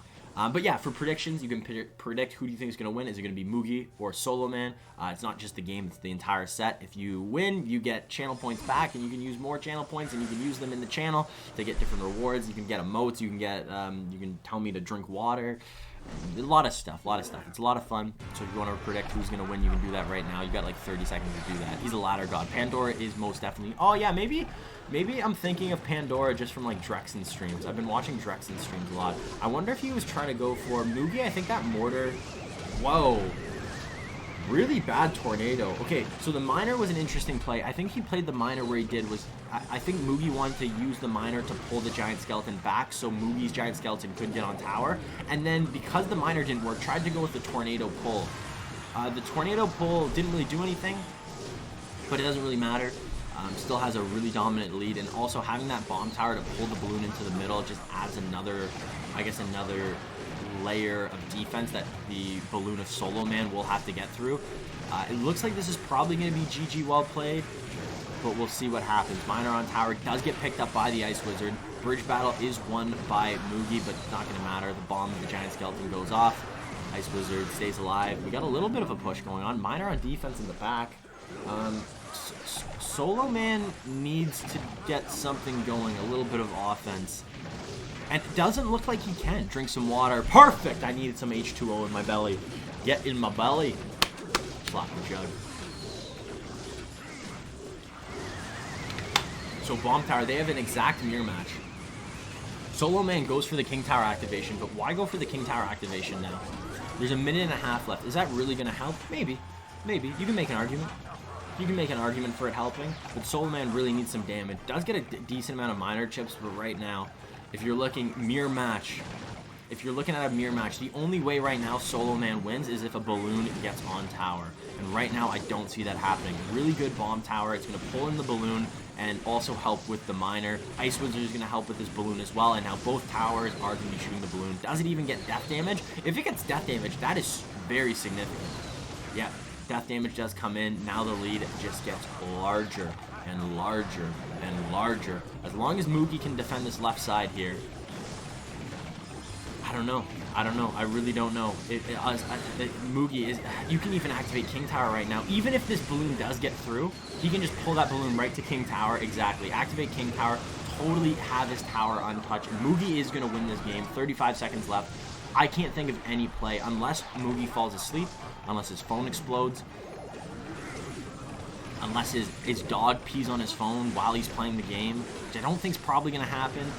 I think Mugi's going to win this. Mugi's going to win the first game, and Soloman still struggling, still struggling. What does Soloman have to do to get a win? Kashman, has Smoke not even won yet? No, Tilt God, Smoke has not won a game yet. Or he's won a game, he hasn't won a set yet. He has not won a set yet. GG well played. Mugi wins the mirror matchup in a pretty dominant fashion. That's got to hurt Soloman a little bit. That's got to hurt. I'm gonna do a bold prediction here. Soloman is gonna be playing Electro Giant next. I'm calling it. I'm calling it. Give us points. No. It's for the set, not the game. The set, not the game. So Mugi has to win one more, but I think it's gonna happen. Go crazy, guys. Bet 1 point on Soloman. If you bet 1 point on Soloman, you still get a decent amount back, which is crazy. Pandora won. Tourney, you and Jax did. Oh, you're right. Yo, Rich, I forgot about that. Yeah, Pandora did win that tournament. I forgot with it was the Geyser Cup. That's right. I forgot about that. You are correct. End of the day, Pandora is looking good. Raiki is looking good. I still think Mugi's looking really, really good. He had 2 really bad matchups in his loss to Pandora. Yeah, he had 2 really, really, really bad matchups. Easily 60, 65, 35 both. So not the best matchups, not what you want. And even in those bad matchups, he still made it close. He still made it competitive. If one thing changed, if Pandora made one mistake, Mugi could have won. Problem is, Pandora's not making mistakes. Pandora is lights out. I'm rooting for Mugi. I think a lot of people are rooting for Mugi. I would love to see Soloman get a win, at least one, because if he gets 2-0'd by Mugi, this is not looking good for Soloman. This might be the last time we see Soloman. I hope that's not true, but Soloman, I don't know what happened this past year. Maybe the whole COVID quarantine, something happened in his family life, because he's a different player than he was last year. Last year, he was a dominant force, not only in the Clash Royale community, but also just in Asia in general. He was a top player in Asia. Now, I don't know what's going on. So, I'm calling it Electro Giant coming out of Soloman. Watch this. Yo, Bill Chilson, what's poppin'? Brand new whip just hopped in. I got options. I can pass that like Stockton. Oh no, he's playing Giant Skeleton Balloon again. He's playing it again. Why is Soloman have 2 decks? Please be the Royal Giant deck. Please be Giant Skeleton Royal Giant. Please. Yes! He's got another deck. Soloman, he's got another deck. Let's go. Let's go, Soloman. That's really good. You know what? Really good start. Getting a couple of good chip shots. Gonna be able to deal with this defense very cleanly with the Zappies. I like how the Zappies, he played them a little bit lower, so they spread out a little bit. Zappy on the left is gonna survive. Not gonna do anything. Clean defense. Only behind on like 3 elixirs, so that's not bad at all. Electrosphere for this bar barrel is gonna be perfect. Behind by 2 elixir, but not bad at all. So we're gonna see a little bit of a mirror matchup, an exact mirror matchup at all. Are Soloman and this is not a coincidence. Are Soloman and Mugi talking? Do you think they're on voice call? Do you think something's happening? Are they buddies? I don't know. I don't know how close Mugi and Soloman are, but right now it looks like there's some collusion going on. Because what are the odds they're both playing the exact same deck twice in a row? Like, this one would make sense. The one before that doesn't make sense. The one before that is not a common deck. Giant Skeleton, Balloon, Miner, Bomb Tower. That's not a common deck. This is a more common deck, but if Mugi has Fireball, this is something sus. It might be Fireball versus EQ. It might be, but it also might not be. It would be if it's Earthquake. It's totally just random. It's totally random. Because if you knew this was going to be... It's Fireball. If you knew this was a mirror matchup, Earthquake gets negative value. Do you know what gets value? Fireball. Fireball gets a lot of value in that matchup. And why would you not use Fireball over Earthquake if you knew it was a mirror matchup? This is... Something spooky is going on, and I'm going to get to the bottom of this. It doesn't matter. It really doesn't matter. All it matters is if you win or lose. No way, it's Fireball. Another mirror matchup. You think Mugi knows Chinese? I have no idea. I actually have no idea. But something spooky is going on. Something spooky is going on. I wish I was in the chat right now. I wish I was in the clan chat seeing what was happening. Because, yeah, we got another mirror matchup. And right now, surprisingly, really close. Really, really close. Royal Giant on the left side. Soloman right now is getting a lot of damage on the right and the left side. A lot of damage on the right side. This one little Zappy that could. I love it. 4, 5 shots coming in for that Zappy. And a very aggressive Giant Skeleton by Mugi. Maybe that was just to bait out cards for Soloman. Now Soloman has units on the field. Maybe feels like he has to go in. Or it was just to bait out defensive units, so now he can go in with the... Wow, that could have been the best play I've ever seen in my life. That was the best play I've ever seen. So what he did with there was he went with the giant skeleton. He knew that... Wait, what? What happened? What happened to the right side? What just happened there? Whoa, whoa, whoa, whoa, whoa, whoa, whoa. The giant skeleton got on tower.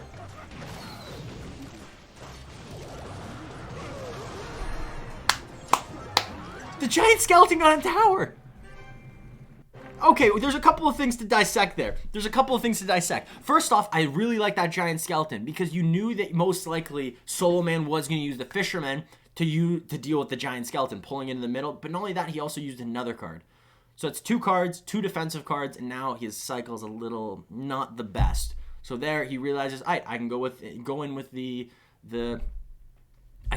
with my my Royal Giant, get a couple of shots, probably win this game. I don't know why Mugi left the giant skeleton just walk on its tower. Maybe the same thing happened with me, and maybe people watching at home. I was paying attention to Mugi's attack. When Mugi lost, I didn't even know what killed the tower. I knew there was a Zappy alive. Totally forgot about that giant skeleton. Mugi's just arrogant. Ah, man. That's a bad loss. That's a bad loss. And do you know who hasn't lost yet? Pandora, baby. Pandora hasn't made these mistakes. Maybe Mugi's getting a little overconfident.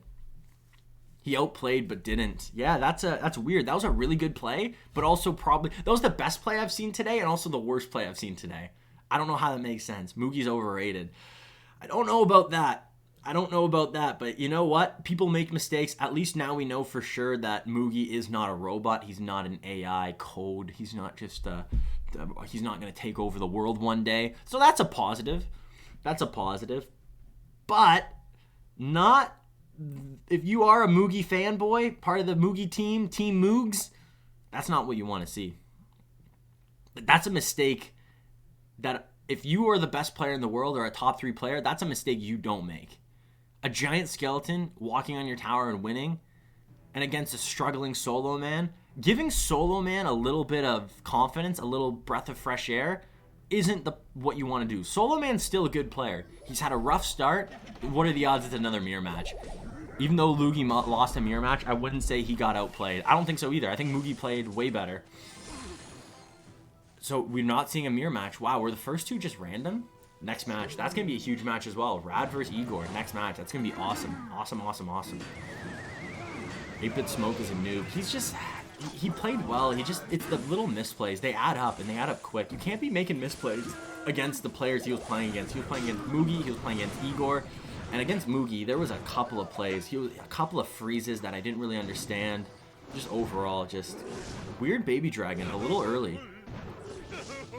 What is going on with Soloman? I'm so confused. This game, a lot of misplays coming up from everybody. We've seen misplays from Mugi. We've seen misplays by Smoke. Igor missing a tornado. Now we're seeing Soloman play a baby dragon too early, or maybe just the wrong card. I don't get it. Oh my gosh, is Soloman using E-Giant? That's hilarious. He has the smallest deck pool I've ever seen out of anybody. Soloman coming into the Bren Chong Cup, $40,000 on the line, and he has 3 decks. He just walks in with 3 decks. You see other players. I'm pretty sure Pandora has played a different deck every single game. Not a lot of games, only 6, just because he's won every single game, but still, different decks. Soloman, he's got... I said he was going to play Electro Giant last game. I guess he's saving it for the 3rd and final set. You know what? You gotta use what you know. If you want to win, you gotta use something good, something comfortable, something that you know how to use. And we know Soloman knows how to use this. It's not even trying. Is Soloman even trying? I don't know if he's memeing. Maybe Soloman's giving up. Maybe he's just doing this for a paycheck. I don't know. Will top 2 or 3 qualify? I thought it was 4. I'm pretty sure it's 4. Because there's 4 groups, and I think it's 16 people in the elimination bracket. So it's top 4 go through. Top 4 and bottom 4 are eliminated, I think. Smoke is not a noob, but he's not as great as all these pros. I think Smoke is really, really good. I think he's close to being at this pro level, but maybe lacking a little bit of professional experience, which he's getting right now. And just misplays, just refining it. You really gotta just fine-tune those edges. He can get there. He's close. He just has to make that next jump. That's it. Also, Keely, thanks so much for the follow. Welcome, welcome, welcome to the Cash fam. How you doing? Did Morden qualify? Not yet, I don't think. I don't think he's qualified. I don't think anybody is qualified for the next round. But if you're saying, like, is Morden playing? Yes, he is. He's in Group A of of the European side, which Rich Schladen is streaming on both Twitch and on YouTube. And that's going to be happening at 4 p.m. Eastern Standard Time. So that happens in 6.5 hours. That will be happening live. I don't think it's Group A today. I think it's Group D as well for the European side, and just a lot of great players, a lot of great gameplay. Not as good as this. No, it's great. It's really, really good. You know what? I was making fun of Soloman with these deck choices. We've seen this exact matchup. We saw Rad play Royal Recruits Royal Hogs against Soloman, playing Electro Giant, and Soloman was able to win. Soloman has one win today, and it was against... This is the exact matchup he won against. So maybe, just maybe, Soloman can clutch this one up too. But he has to figure something out. A lot of units on the left side. Still has to deal with this flying machine. 8 elixir in hand. Goes for an Electro Giant. Dog, you have to defend the left side. What are you doing? Oh my gosh. Soloman, you're not finished your defense. Why would you go for an Electro Giant if you're not finished defending? There were still 2 Royal Recruits, 2 Zappies, and a Flying Machine. That tower is gone. I don't know what's going on. I don't know what's going on. Please, Soloman, I'm talking you up too much. I know you have it in you. Just prove it. Prove it to me. Don't prove it to me. Don't prove it to them. Watching, everybody watching. Prove it to yourself. It looks like this is going to be GG well played. Unless this Electro Giant can perform a miracle, which I don't think is going to happen. Goblin Cage up high. Zappies are going to really slow it down. This is going to be GG well played. Fireball most likely comes in. Nope. Tornado pulls that back. 4 seconds left. Fireball comes in. GG well played. Mugi wins against Soloman. Okay, let's give benefit of the doubt. Let's give Soloman the benefit of the doubt. Maybe he felt desperate. That doesn't make sense though. Let's bring that back. He was winning at that time. At that moment in time, Mugi's right side tower was lower than Soloman's left side tower. So we gotta cross that off. That's not true. So it wasn't like he was under pressure. He didn't have to do that Electro Giant. He had time to work and all of that, but he also had the health advantage.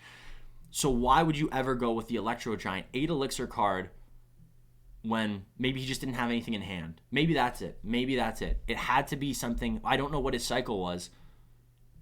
But maybe he just made a mistake. Maybe it was his cycle. Maybe a cycle. Because he did end up going Electro Giant and then Tornado. And the Tornado wasn't a bad defense. It wasn't bad. I don't know. It seems like anything would have been better, though. It seemed... Maybe I'm wrong. Maybe if he played something different, it would have just been... It would have just made it worse.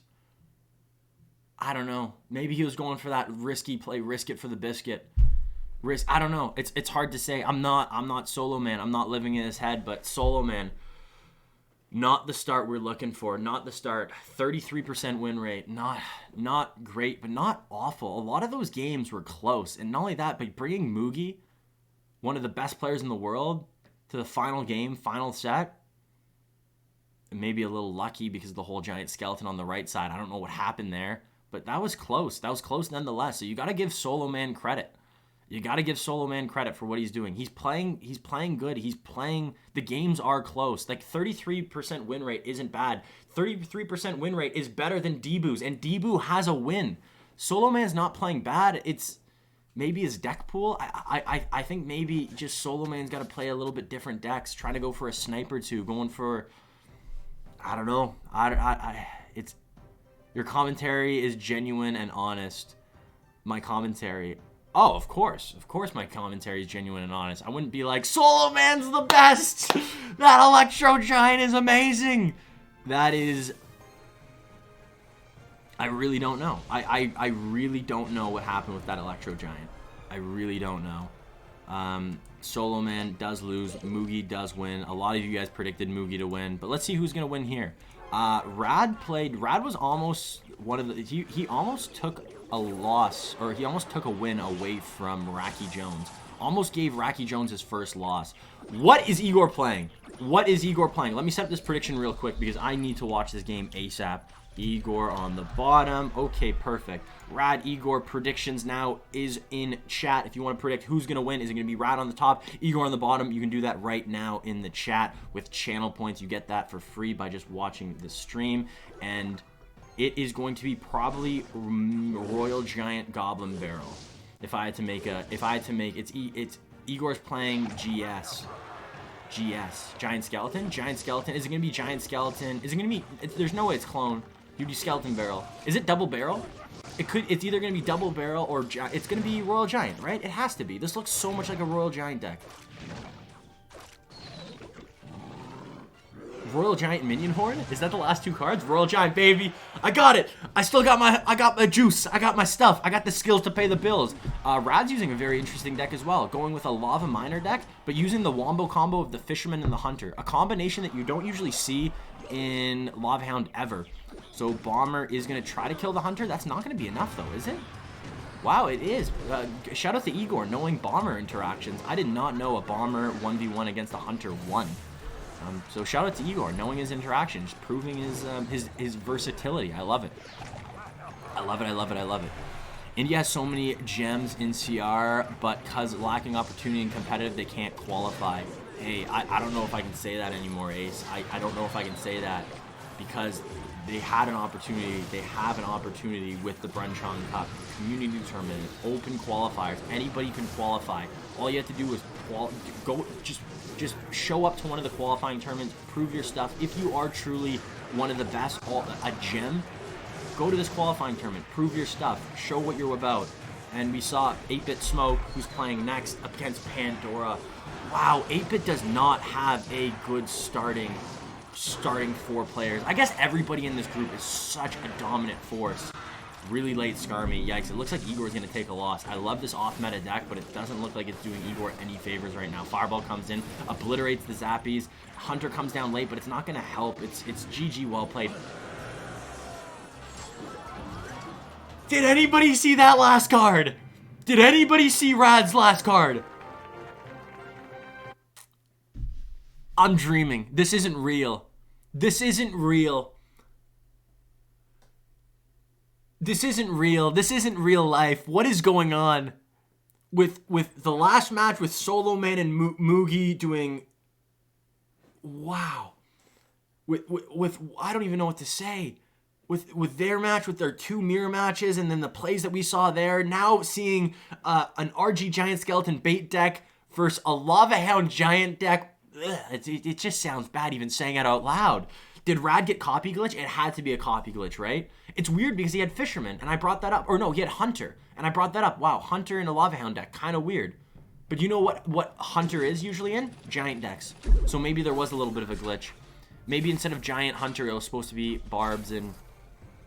I don't know, Mega Minion. I don't know, something... It might have been something different. Copy glitch? Maybe, but still won. How cool is that? I went all in on Egor. That's ballsy. But hey, if anybody can do it, it's Egor. We've seen him do it many times, many times.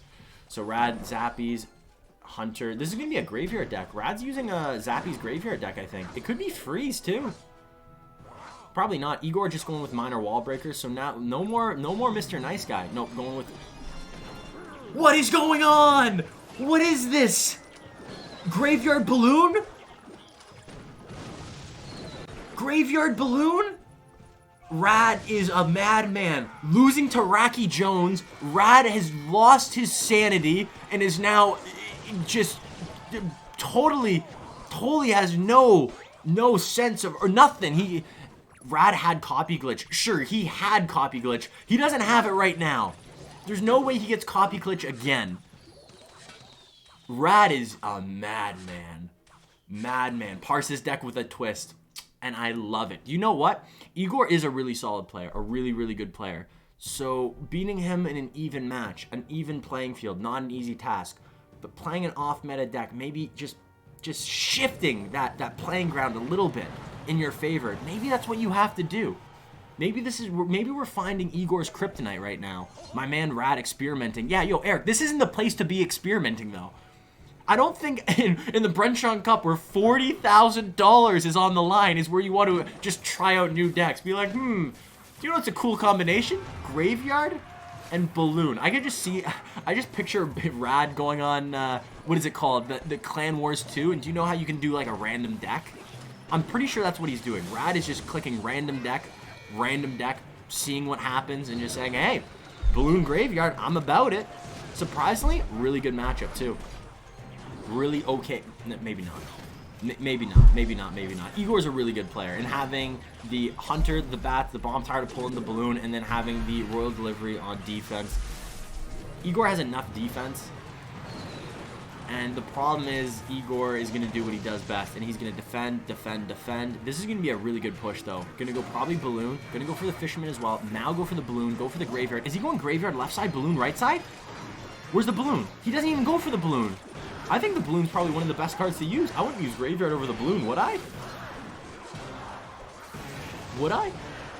Decent amount of damage on this left side. Knights on tower, a couple of Skeletons on tower. Zappy on the right side, gonna get one shot, but you know what? Shout out to the Zappy. Okay, we're seeing the tides shift a bit. We're seeing the tides shift a little bit. Are these real decks? I know some people that play them. These are real decks, really? The guy at the top, the deck at the top? The deck at the top is a real deck? I don't know why my nose is running so much. Maybe all these decks, all this off-meta deck is just getting to me. I'm getting sick. Well, right, just like that, Rad takes the lead. And the longer this game goes on, especially if it lasts another 30 seconds in triple elixir, this is looking scary for Egor. Egor might get 2-0'd by Rad. And that's not what you want to do. If you're Egor going 2-2 in a group that's this stacked, that's bad. And he still has to play against Mugi in the next day. The next match day. I'm one of Rose's mods. How you doing, my guy? Much love, man. How you doing? Good. I'm doing good myself. Watching Clash Royale. I'm watching the best players play the craziest decks. We've seen misplays. We've seen great plays. We've seen everything in between. And it's been awesome. Being able to watch this, cast this in front of all you guys, it is amazing. And just when I say, just when I'm talking about how amazing it is, it just gets better and better. Arrows comes in, a little bit of chip. I love that Earthquake on defense. Maybe they need a little bit more. No, a little bit of chip on the right side. But right now, I don't think going right lane is what you want to do if you're Rad. You're going, yeah, exactly. You want to go left lane. So Balloon is going to be tanking for the Graveyard. And right now, arrows on defense, that's going to be enough. Is that one Zappy going to be enough? Okay, if he gets a couple of lucky spawns with this Graveyard, it might be okay. But Miner on tower, Earthquake on tower, 17 seconds left. I don't think there's enough time for Rad to go in again on this left side. Bomb tower up high, Graveyard up high. Arrows come in. Unless you get really lucky with the skeleton spawns, this is going to be GG well played. Earthquake coming in on offense, Miner coming in on offense. You know what? Really close game. I really love the deck selection by Rad. Really off meta. It didn't work out, but I'm really happy because now, because Egor wins this, we're going to a game number 3, and we get to see these players play again. I love it. That's awesome. What is going on though? I am confusion. Bro, these heavy weird decks suck. I don't know if they suck. I don't know. I can't say that they suck. I can't. I gotta tell the truth. I'm not gonna be one of those commentators that's like, yeah, they suck. No, I don't know if they suck. I think that was really, really close. It was a really cool deck selection. I like it. It had a surprise factor, and I think it surprised Egor because Rad ended up getting that early lead. Egor brought it back, had the lead. Double, triple elixir came. Rad started getting that momentum back, and I think if Rad had like 20 more seconds, Rad would have won that. He had to force that last push. If he had one more good push, he would have probably won that. So how can you say that deck's bad? I liked it. I'm a fanboy of Egor. Igor's good. I love Egor. I've watched so much Egor. He's probably the pro I've watched the most just because of I used to play Mortar, and he's the Mortar man. He's the Mortar man. CS Blaster, yo, thanks so much for the follow. Welcome to the Kashman. Welcome to the Bren Chong Cup 2, and welcome to Jurassic Park. No, that's not it. No, welcome to the Kashman. Welcome to Chewbacca cheers. I don't know. I'm losing my mind. I didn't sleep a lot last night, so I think I've lost my mind a bit. Swifty O on L2, thanks so much for the follow. Welcome to the Kashman. Welcome to the Bren Chong Cup 2, and welcome to game number 3 between Rad and Egor. Is Egor running it back? Is he running back that first deck? Royal Giant Bait, Giant Skeleton. It could be. Could be Double Barrel. It could be just classic Log Bait. Rad going with the Balloon Mega Minion. So, yeah, Igor's bringing back that first deck we saw. This is not good because... Whoa! Freeze comes in hot. Okay, Egor does have answers for these air troops. He does have Hunter. He does have Zappies. Not bad. Depending on what deck Rad's using, though, I don't know if this is going to be Lava Hound. It looks like it could be Lava Loon Freeze. Lava Loon Freeze. Maybe just using arrows. Arrows Freeze instead of Zap Fireball, but that doesn't seem good. That doesn't seem good at all. You should stream on YouTube too. I want to watch replay too. You can watch the oh, you want to be able to watch it real time, the replays. I technically am not allowed to stream on YouTube and Twitch. I'm trying to apply for. I'm in the process of the whole partner application with Twitch.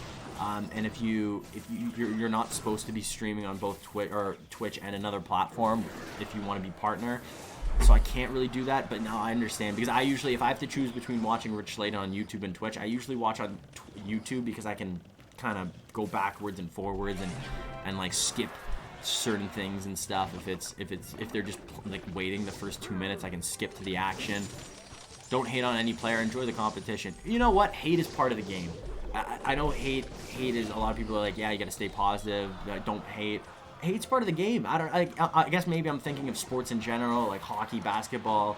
But people, it's part of the fun. Like, I hate LeBron James. I hate the Lakers. I hate the Boston Celtics. I think it just adds to more of the rivalry, the dynamics, the competition, the fun of sports. And if esports is truly a sport, you can hate on people. You can hate on people. It's not bad. People probably hate on.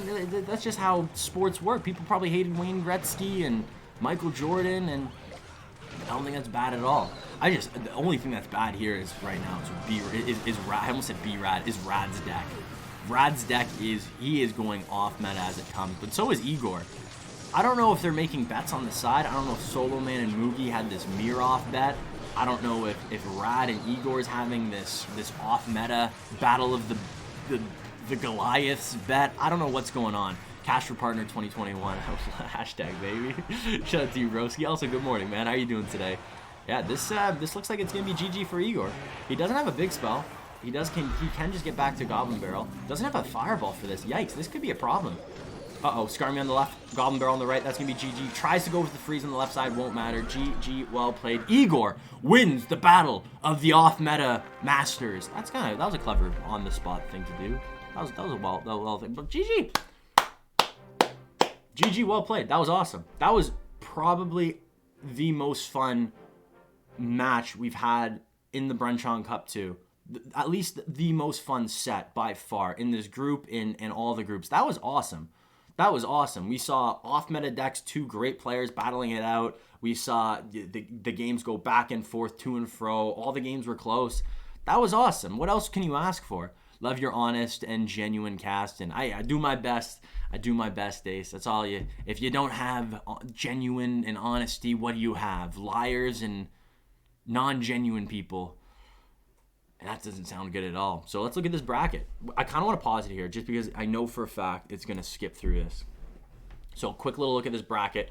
At the top, we got Pandora, and I think Pandora is playing 8-bit next. So we got the first versus the last. Just because Pandora hasn't lost the game doesn't mean 8-bit Smoke can't beat Pandora. Pandora is still human, even though he hasn't shown it yet. 8-bit Smoke is really good. He's made a couple of misplays. He's a rising star. Maybe, just maybe, Smoke can even just take a game off Pandora. And even if 8-bit Smoke takes a game off Pandora, I think that's a win. We got RaikiJones, who's also undefeated. He has been dominating. He's a 2v2 player for Pono's Esports last season and the season before that and the season before that. But he's proving himself that no. Raiki is not just a 2v2 player. He's a 1v1 player. And not only that, a really good one too. Egor, he's been having fun. Mugi as well. 3-1 for Egor, 2-1 for Mugi. Mugi's been playing amazing. Egor has been playing amazing, also having fun at the same time. And then, I don't know if I can talk about Soloman. It's too soon. It's too soon to talk about Soloman. So let's get into the gameplay. We got Smoke on the bottom, sub Pandora. I keep saying Subdora. It's Pandora. His name's Pandora. So let me set up this prediction real quick. The winner and champion of the last one was Egor. Congratulations to people who predicted Egor to win. You guys were correct. 80% of you to be exact. And next we have on the top, we got Smoke. And on the bottom, we got, can I just put God? Undefeated Master. All right, Subdora on the bottom. Subdora on the bottom. Bets are open now. We got Subdora using the... This is cool. This is really, really cool. This is really, really cool. So we got Subdora using Elixir, the Electro Giant. Really good card. We've seen it totally dominate the meta and be a huge... I guess a deck that's really not only stirred up the common meta, but also stirred up the competitive scene. It's a deck that if you don't... You can just lose to. If you select the wrong deck, it's a deck that you can just lose to. And it's a deck that is really, really, really, really diverse on defense, and as depending on the deck your opponent plays, can just be unstoppable on offense. So I'm excited to see what Pandora is going to do with this deck. But we have 8-Bit Smoke, and this is what I want to say. 8-Bit Smoke is a Mortar player. He's known for playing Mortar. He's really good at it. He was on CWA just, I think it was today or yesterday. He was on CWA using this deck that we're seeing, as long as he's playing Fireball and not Poison. This is the exact deck he was using. And after watching him play on CWA and watching a little bit of his games from previous matches and gameplay of 8-Bit Smoke, I've said this before, but 8-Bit Smoke is really patient. His graveyard, his last two cards are a Big Spell and Graveyard, and he's probably never going, he's not going to use his Graveyard until he knows for a fact that it is going to deal damage. He will never go for a Desperation Graveyard or a Desperation Mortar. Most likely, he is going to go for Mortars on defense. Mortar. That Baby Dragon does not get the lock because of the cannon cart coming down. I don't like that high Mortar there just because Pandora does have the Barb Barrel, so it pretty much makes the... Mortar does get one shot, though, so that's not bad at all. That's not bad at all. The Electro Giant is going to get not even close to tower. But I love the patience. I could see Smoke, and I've seen him do it before, go Mortar on defense and potentially even cycle back to another Mortar and have two Mortars on defense. Play a little bit of Clash of Clans, make that base, get those Mortars set up, get those Mortar level 2s going. Yeah, this is going to be a very, very interesting game. And if you have to go to the washroom, I would say you can go quickly because this is going to be a long one. Except the first Graveyard comes in by Smoke on the left side. He's going with a very odd position. Usually you play it one tile higher. He goes one tile low. I don't know what he's trying to go for. Maybe trying to pull some of the units lower so the cannon cart can connect. But that is not a lot of nothing really at all. Subdora, if his deck is the traditional Electro Giant deck, he most likely has a Lightning, but for some reason is not using the Lightning. There's a lot of really good targets for this Lightning to hit. It can hit the cannon cart, it can hit the Mortar, it can hit the Hunter, but for some reason Pandora is not using the Lightning at all. But maybe he doesn't have to because this Electro Giant's on tower. Hunter goes high. Hunter is getting stunned by the Electro Giant, making his DPS worse, and while it was stunned, Dark Prince comes in from behind, hits that's GG well played. That's crazy. That's crazy. Pandora hasn't lost a game. Hasn't lost a game. And that wasn't even close. That wasn't even close. Smoke went in for one win condition. He got one Mortar shot on the right side. Went in for the Graveyard on the left. Did no damage. There was, an Ice Wizard, Baby Dragon on the left side. Easy defense for the Graveyard. Went for the counter push. Didn't even have to use the Lightning, too. If that went to triple Elixir, it would have been over. It would have been over. It sucks because I think that's a matchup where Patience might have hurt Smoke more than helped him. If he got that lead, if he got that early lead, put pressure on, get good value with his cannon cart, get that Mortar lock on once or twice, and get an early Mortar, or an early Graveyard, a good early Graveyard, maybe he could have stole it from Pandora, but can anybody beat Pandora? I should change the prediction to will Smoke win a game against Pandora. It shouldn't be... That's a huge cap. 8-Bit Smoke isn't bad, though. I can't say that 8-Bit Smoke is bad. He's playing well. Like, he played that well. I think the only mistake is in that matchup. Well, first off, that's a horrible matchup. Second off, maybe he just had to go more aggressive. Maybe he had to go more aggressive? I don't know. I feel bad for Smoke, man. This doesn't represent what he's done today. He's played well. He's played really, really well. He's played against some really good players, and all the games have been relatively close. He put up a good show against Mugi. He put up a good show against Egor. He put up a good show against, well, so far Pandora. I don't know what you can do. Oh my gosh, did Pandora just take the deck? I think Pandora took Smoke's deck. He did. This is kind of disrespect. I don't like this move. I don't like this move at all. Doing this against the player that's already struggling, this is disrespectful in my eyes. Playing, the way I interpret this as, maybe I'm overthinking this, but the way I interpret this as is Pandora looking at Smoke being like, hey, you made a mistake, you don't know how to play this deck, I'll show you how to play this deck, and beat the player with that deck.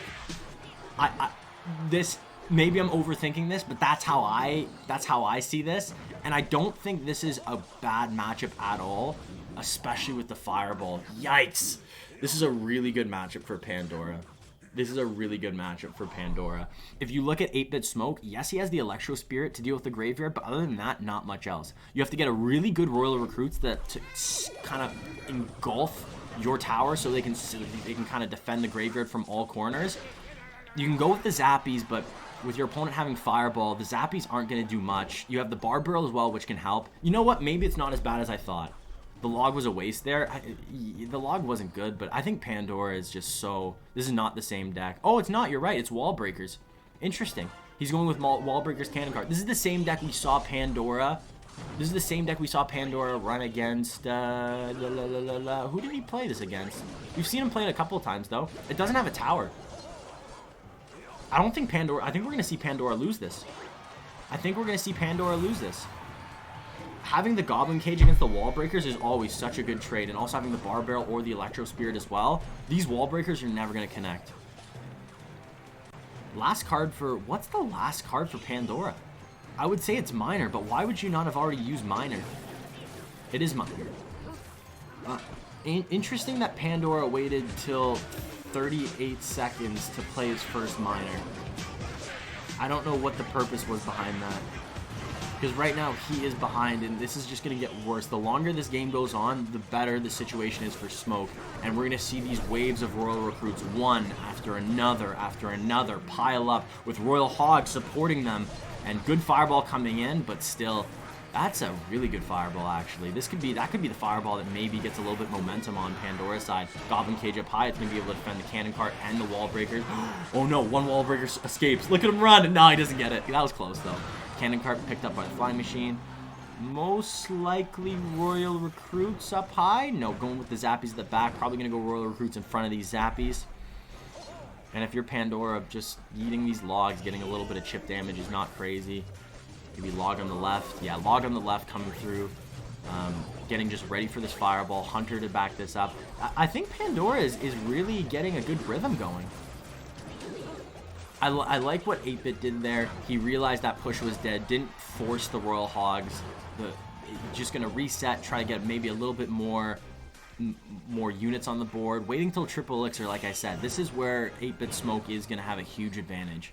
He's going to be able to overwhelm both sides. And it's going to be really hard for Pandora to defend both. Except, wait a sec, watch out for this Wall Breaker. One Wall Breaker on the right. Boom! This is a problem, right? Just with one Wall Breaker, that is the lead. But... a big but to be said. Fireball already out. Royal Hogs, nothing for these Royal Hogs. Can go for the Hunter log. Needs to get the Hunter as well. And actually a really solid defense. Fireball comes out a little maybe aggressive, but you need that damage. Do you need that damage with 51 seconds left? I don't know if that's the Fireball you were looking for. I think maybe it would have been better just to reset. Going with that Zappies at the back, trying to get that big bush. It is triple elixir now, so you can get even more units on the field. But Smoke can get more units on the field. Maybe that's a negative. Maybe that's bad, because the more units that Smoke gets on the field, the more Fireball value Pandora will have. So we got the Wall Breakers on the right, probably a Mortar coming, or a Miner coming down on the right side, getting a little bit more chip. Yep. Maybe a log as well, just to get as much chip as possible. 20 seconds left. This is going to come down to the wire. HP, hundreds of HP separating both of these towers. Log on the left side, focusing on defense. This is a lot on the left side. You have a lot of HP on the right side, though, so you don't really have to defend it if you're Pandora. You got to focus on this left side defense. Wall Breakers come down. Is that going to be enough? Fireball on the right side. Miner as well. That's going to be GG. Well played. Pandora is a god. Pandora is undefeated. He didn't lose a game. Pandora didn't lose a game today.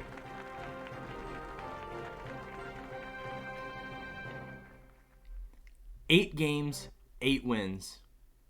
I don't think anybody right now, at least in Asia, I don't think in the European side as well. Even Ruben has lost a game. Even Ruben, who I think is the best player in Clash Royale right now, has lost a game. And Ruben's group doesn't have Mugi and Egor in it. Not even close to being the same quality as this group. Pandora not only is undefeated, but it's undefeated in a group that has some of the best players. Egor, Mugi, even Raiki has just been dominating. Soloman, 8-Bit Smoke is, I still think, good. Why is Pandora called Subdora? I think it's either his mini account or he's trying to promote that he has a YouTube channel and he wants people to sub. And you know what? If that 100 right there, that 100% isn't a reason to sub, I don't know what is. I don't know what is. Ignat TYS and also Daggy Ven Midget. Thank you so much for the follow. Welcome to the Cash fam. Pandora got hard countered twice. I think he got hard countered the second matchup. I think. Maybe I'm looking at 2 one-dimensionally. I can't remember what the first matchup was. First matchup was Mortar. No, Mortar. Yeah. No. I think both matchups Pandora had really good. I think both of the matchups were really, really good. I think.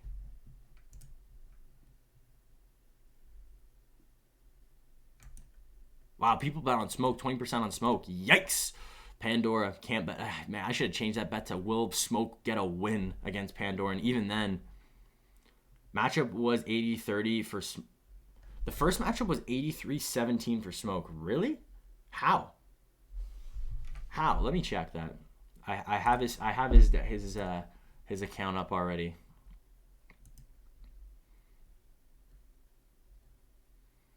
So in that matchup, it was actually, surprisingly, it was a really good matchup. Hard counter for Subdora, not hard counter, but 60-40. And then the first matchup was really heavily in favor of Smoke. Really? That's crazy because I guess maybe I'm looking at this. I'm looking at the Lightning able to get a lot of value with the Hunter, the Mortar, and the Giant. Or the cannon cart. And on defense, you have a lot of splash. You have the Ice Wizard, the Baby Dragon, the Dark Prince. You have the Barbarrel, the Tornado. Wow, that's crazy that it's that polarizing. How did Smoke lose that then? Jeez, I've never seen 83%, 17%. What a bad matchup, and Pandora still won. So a good matchup, a bad matchup, it doesn't matter. Pandora's gonna win no matter what.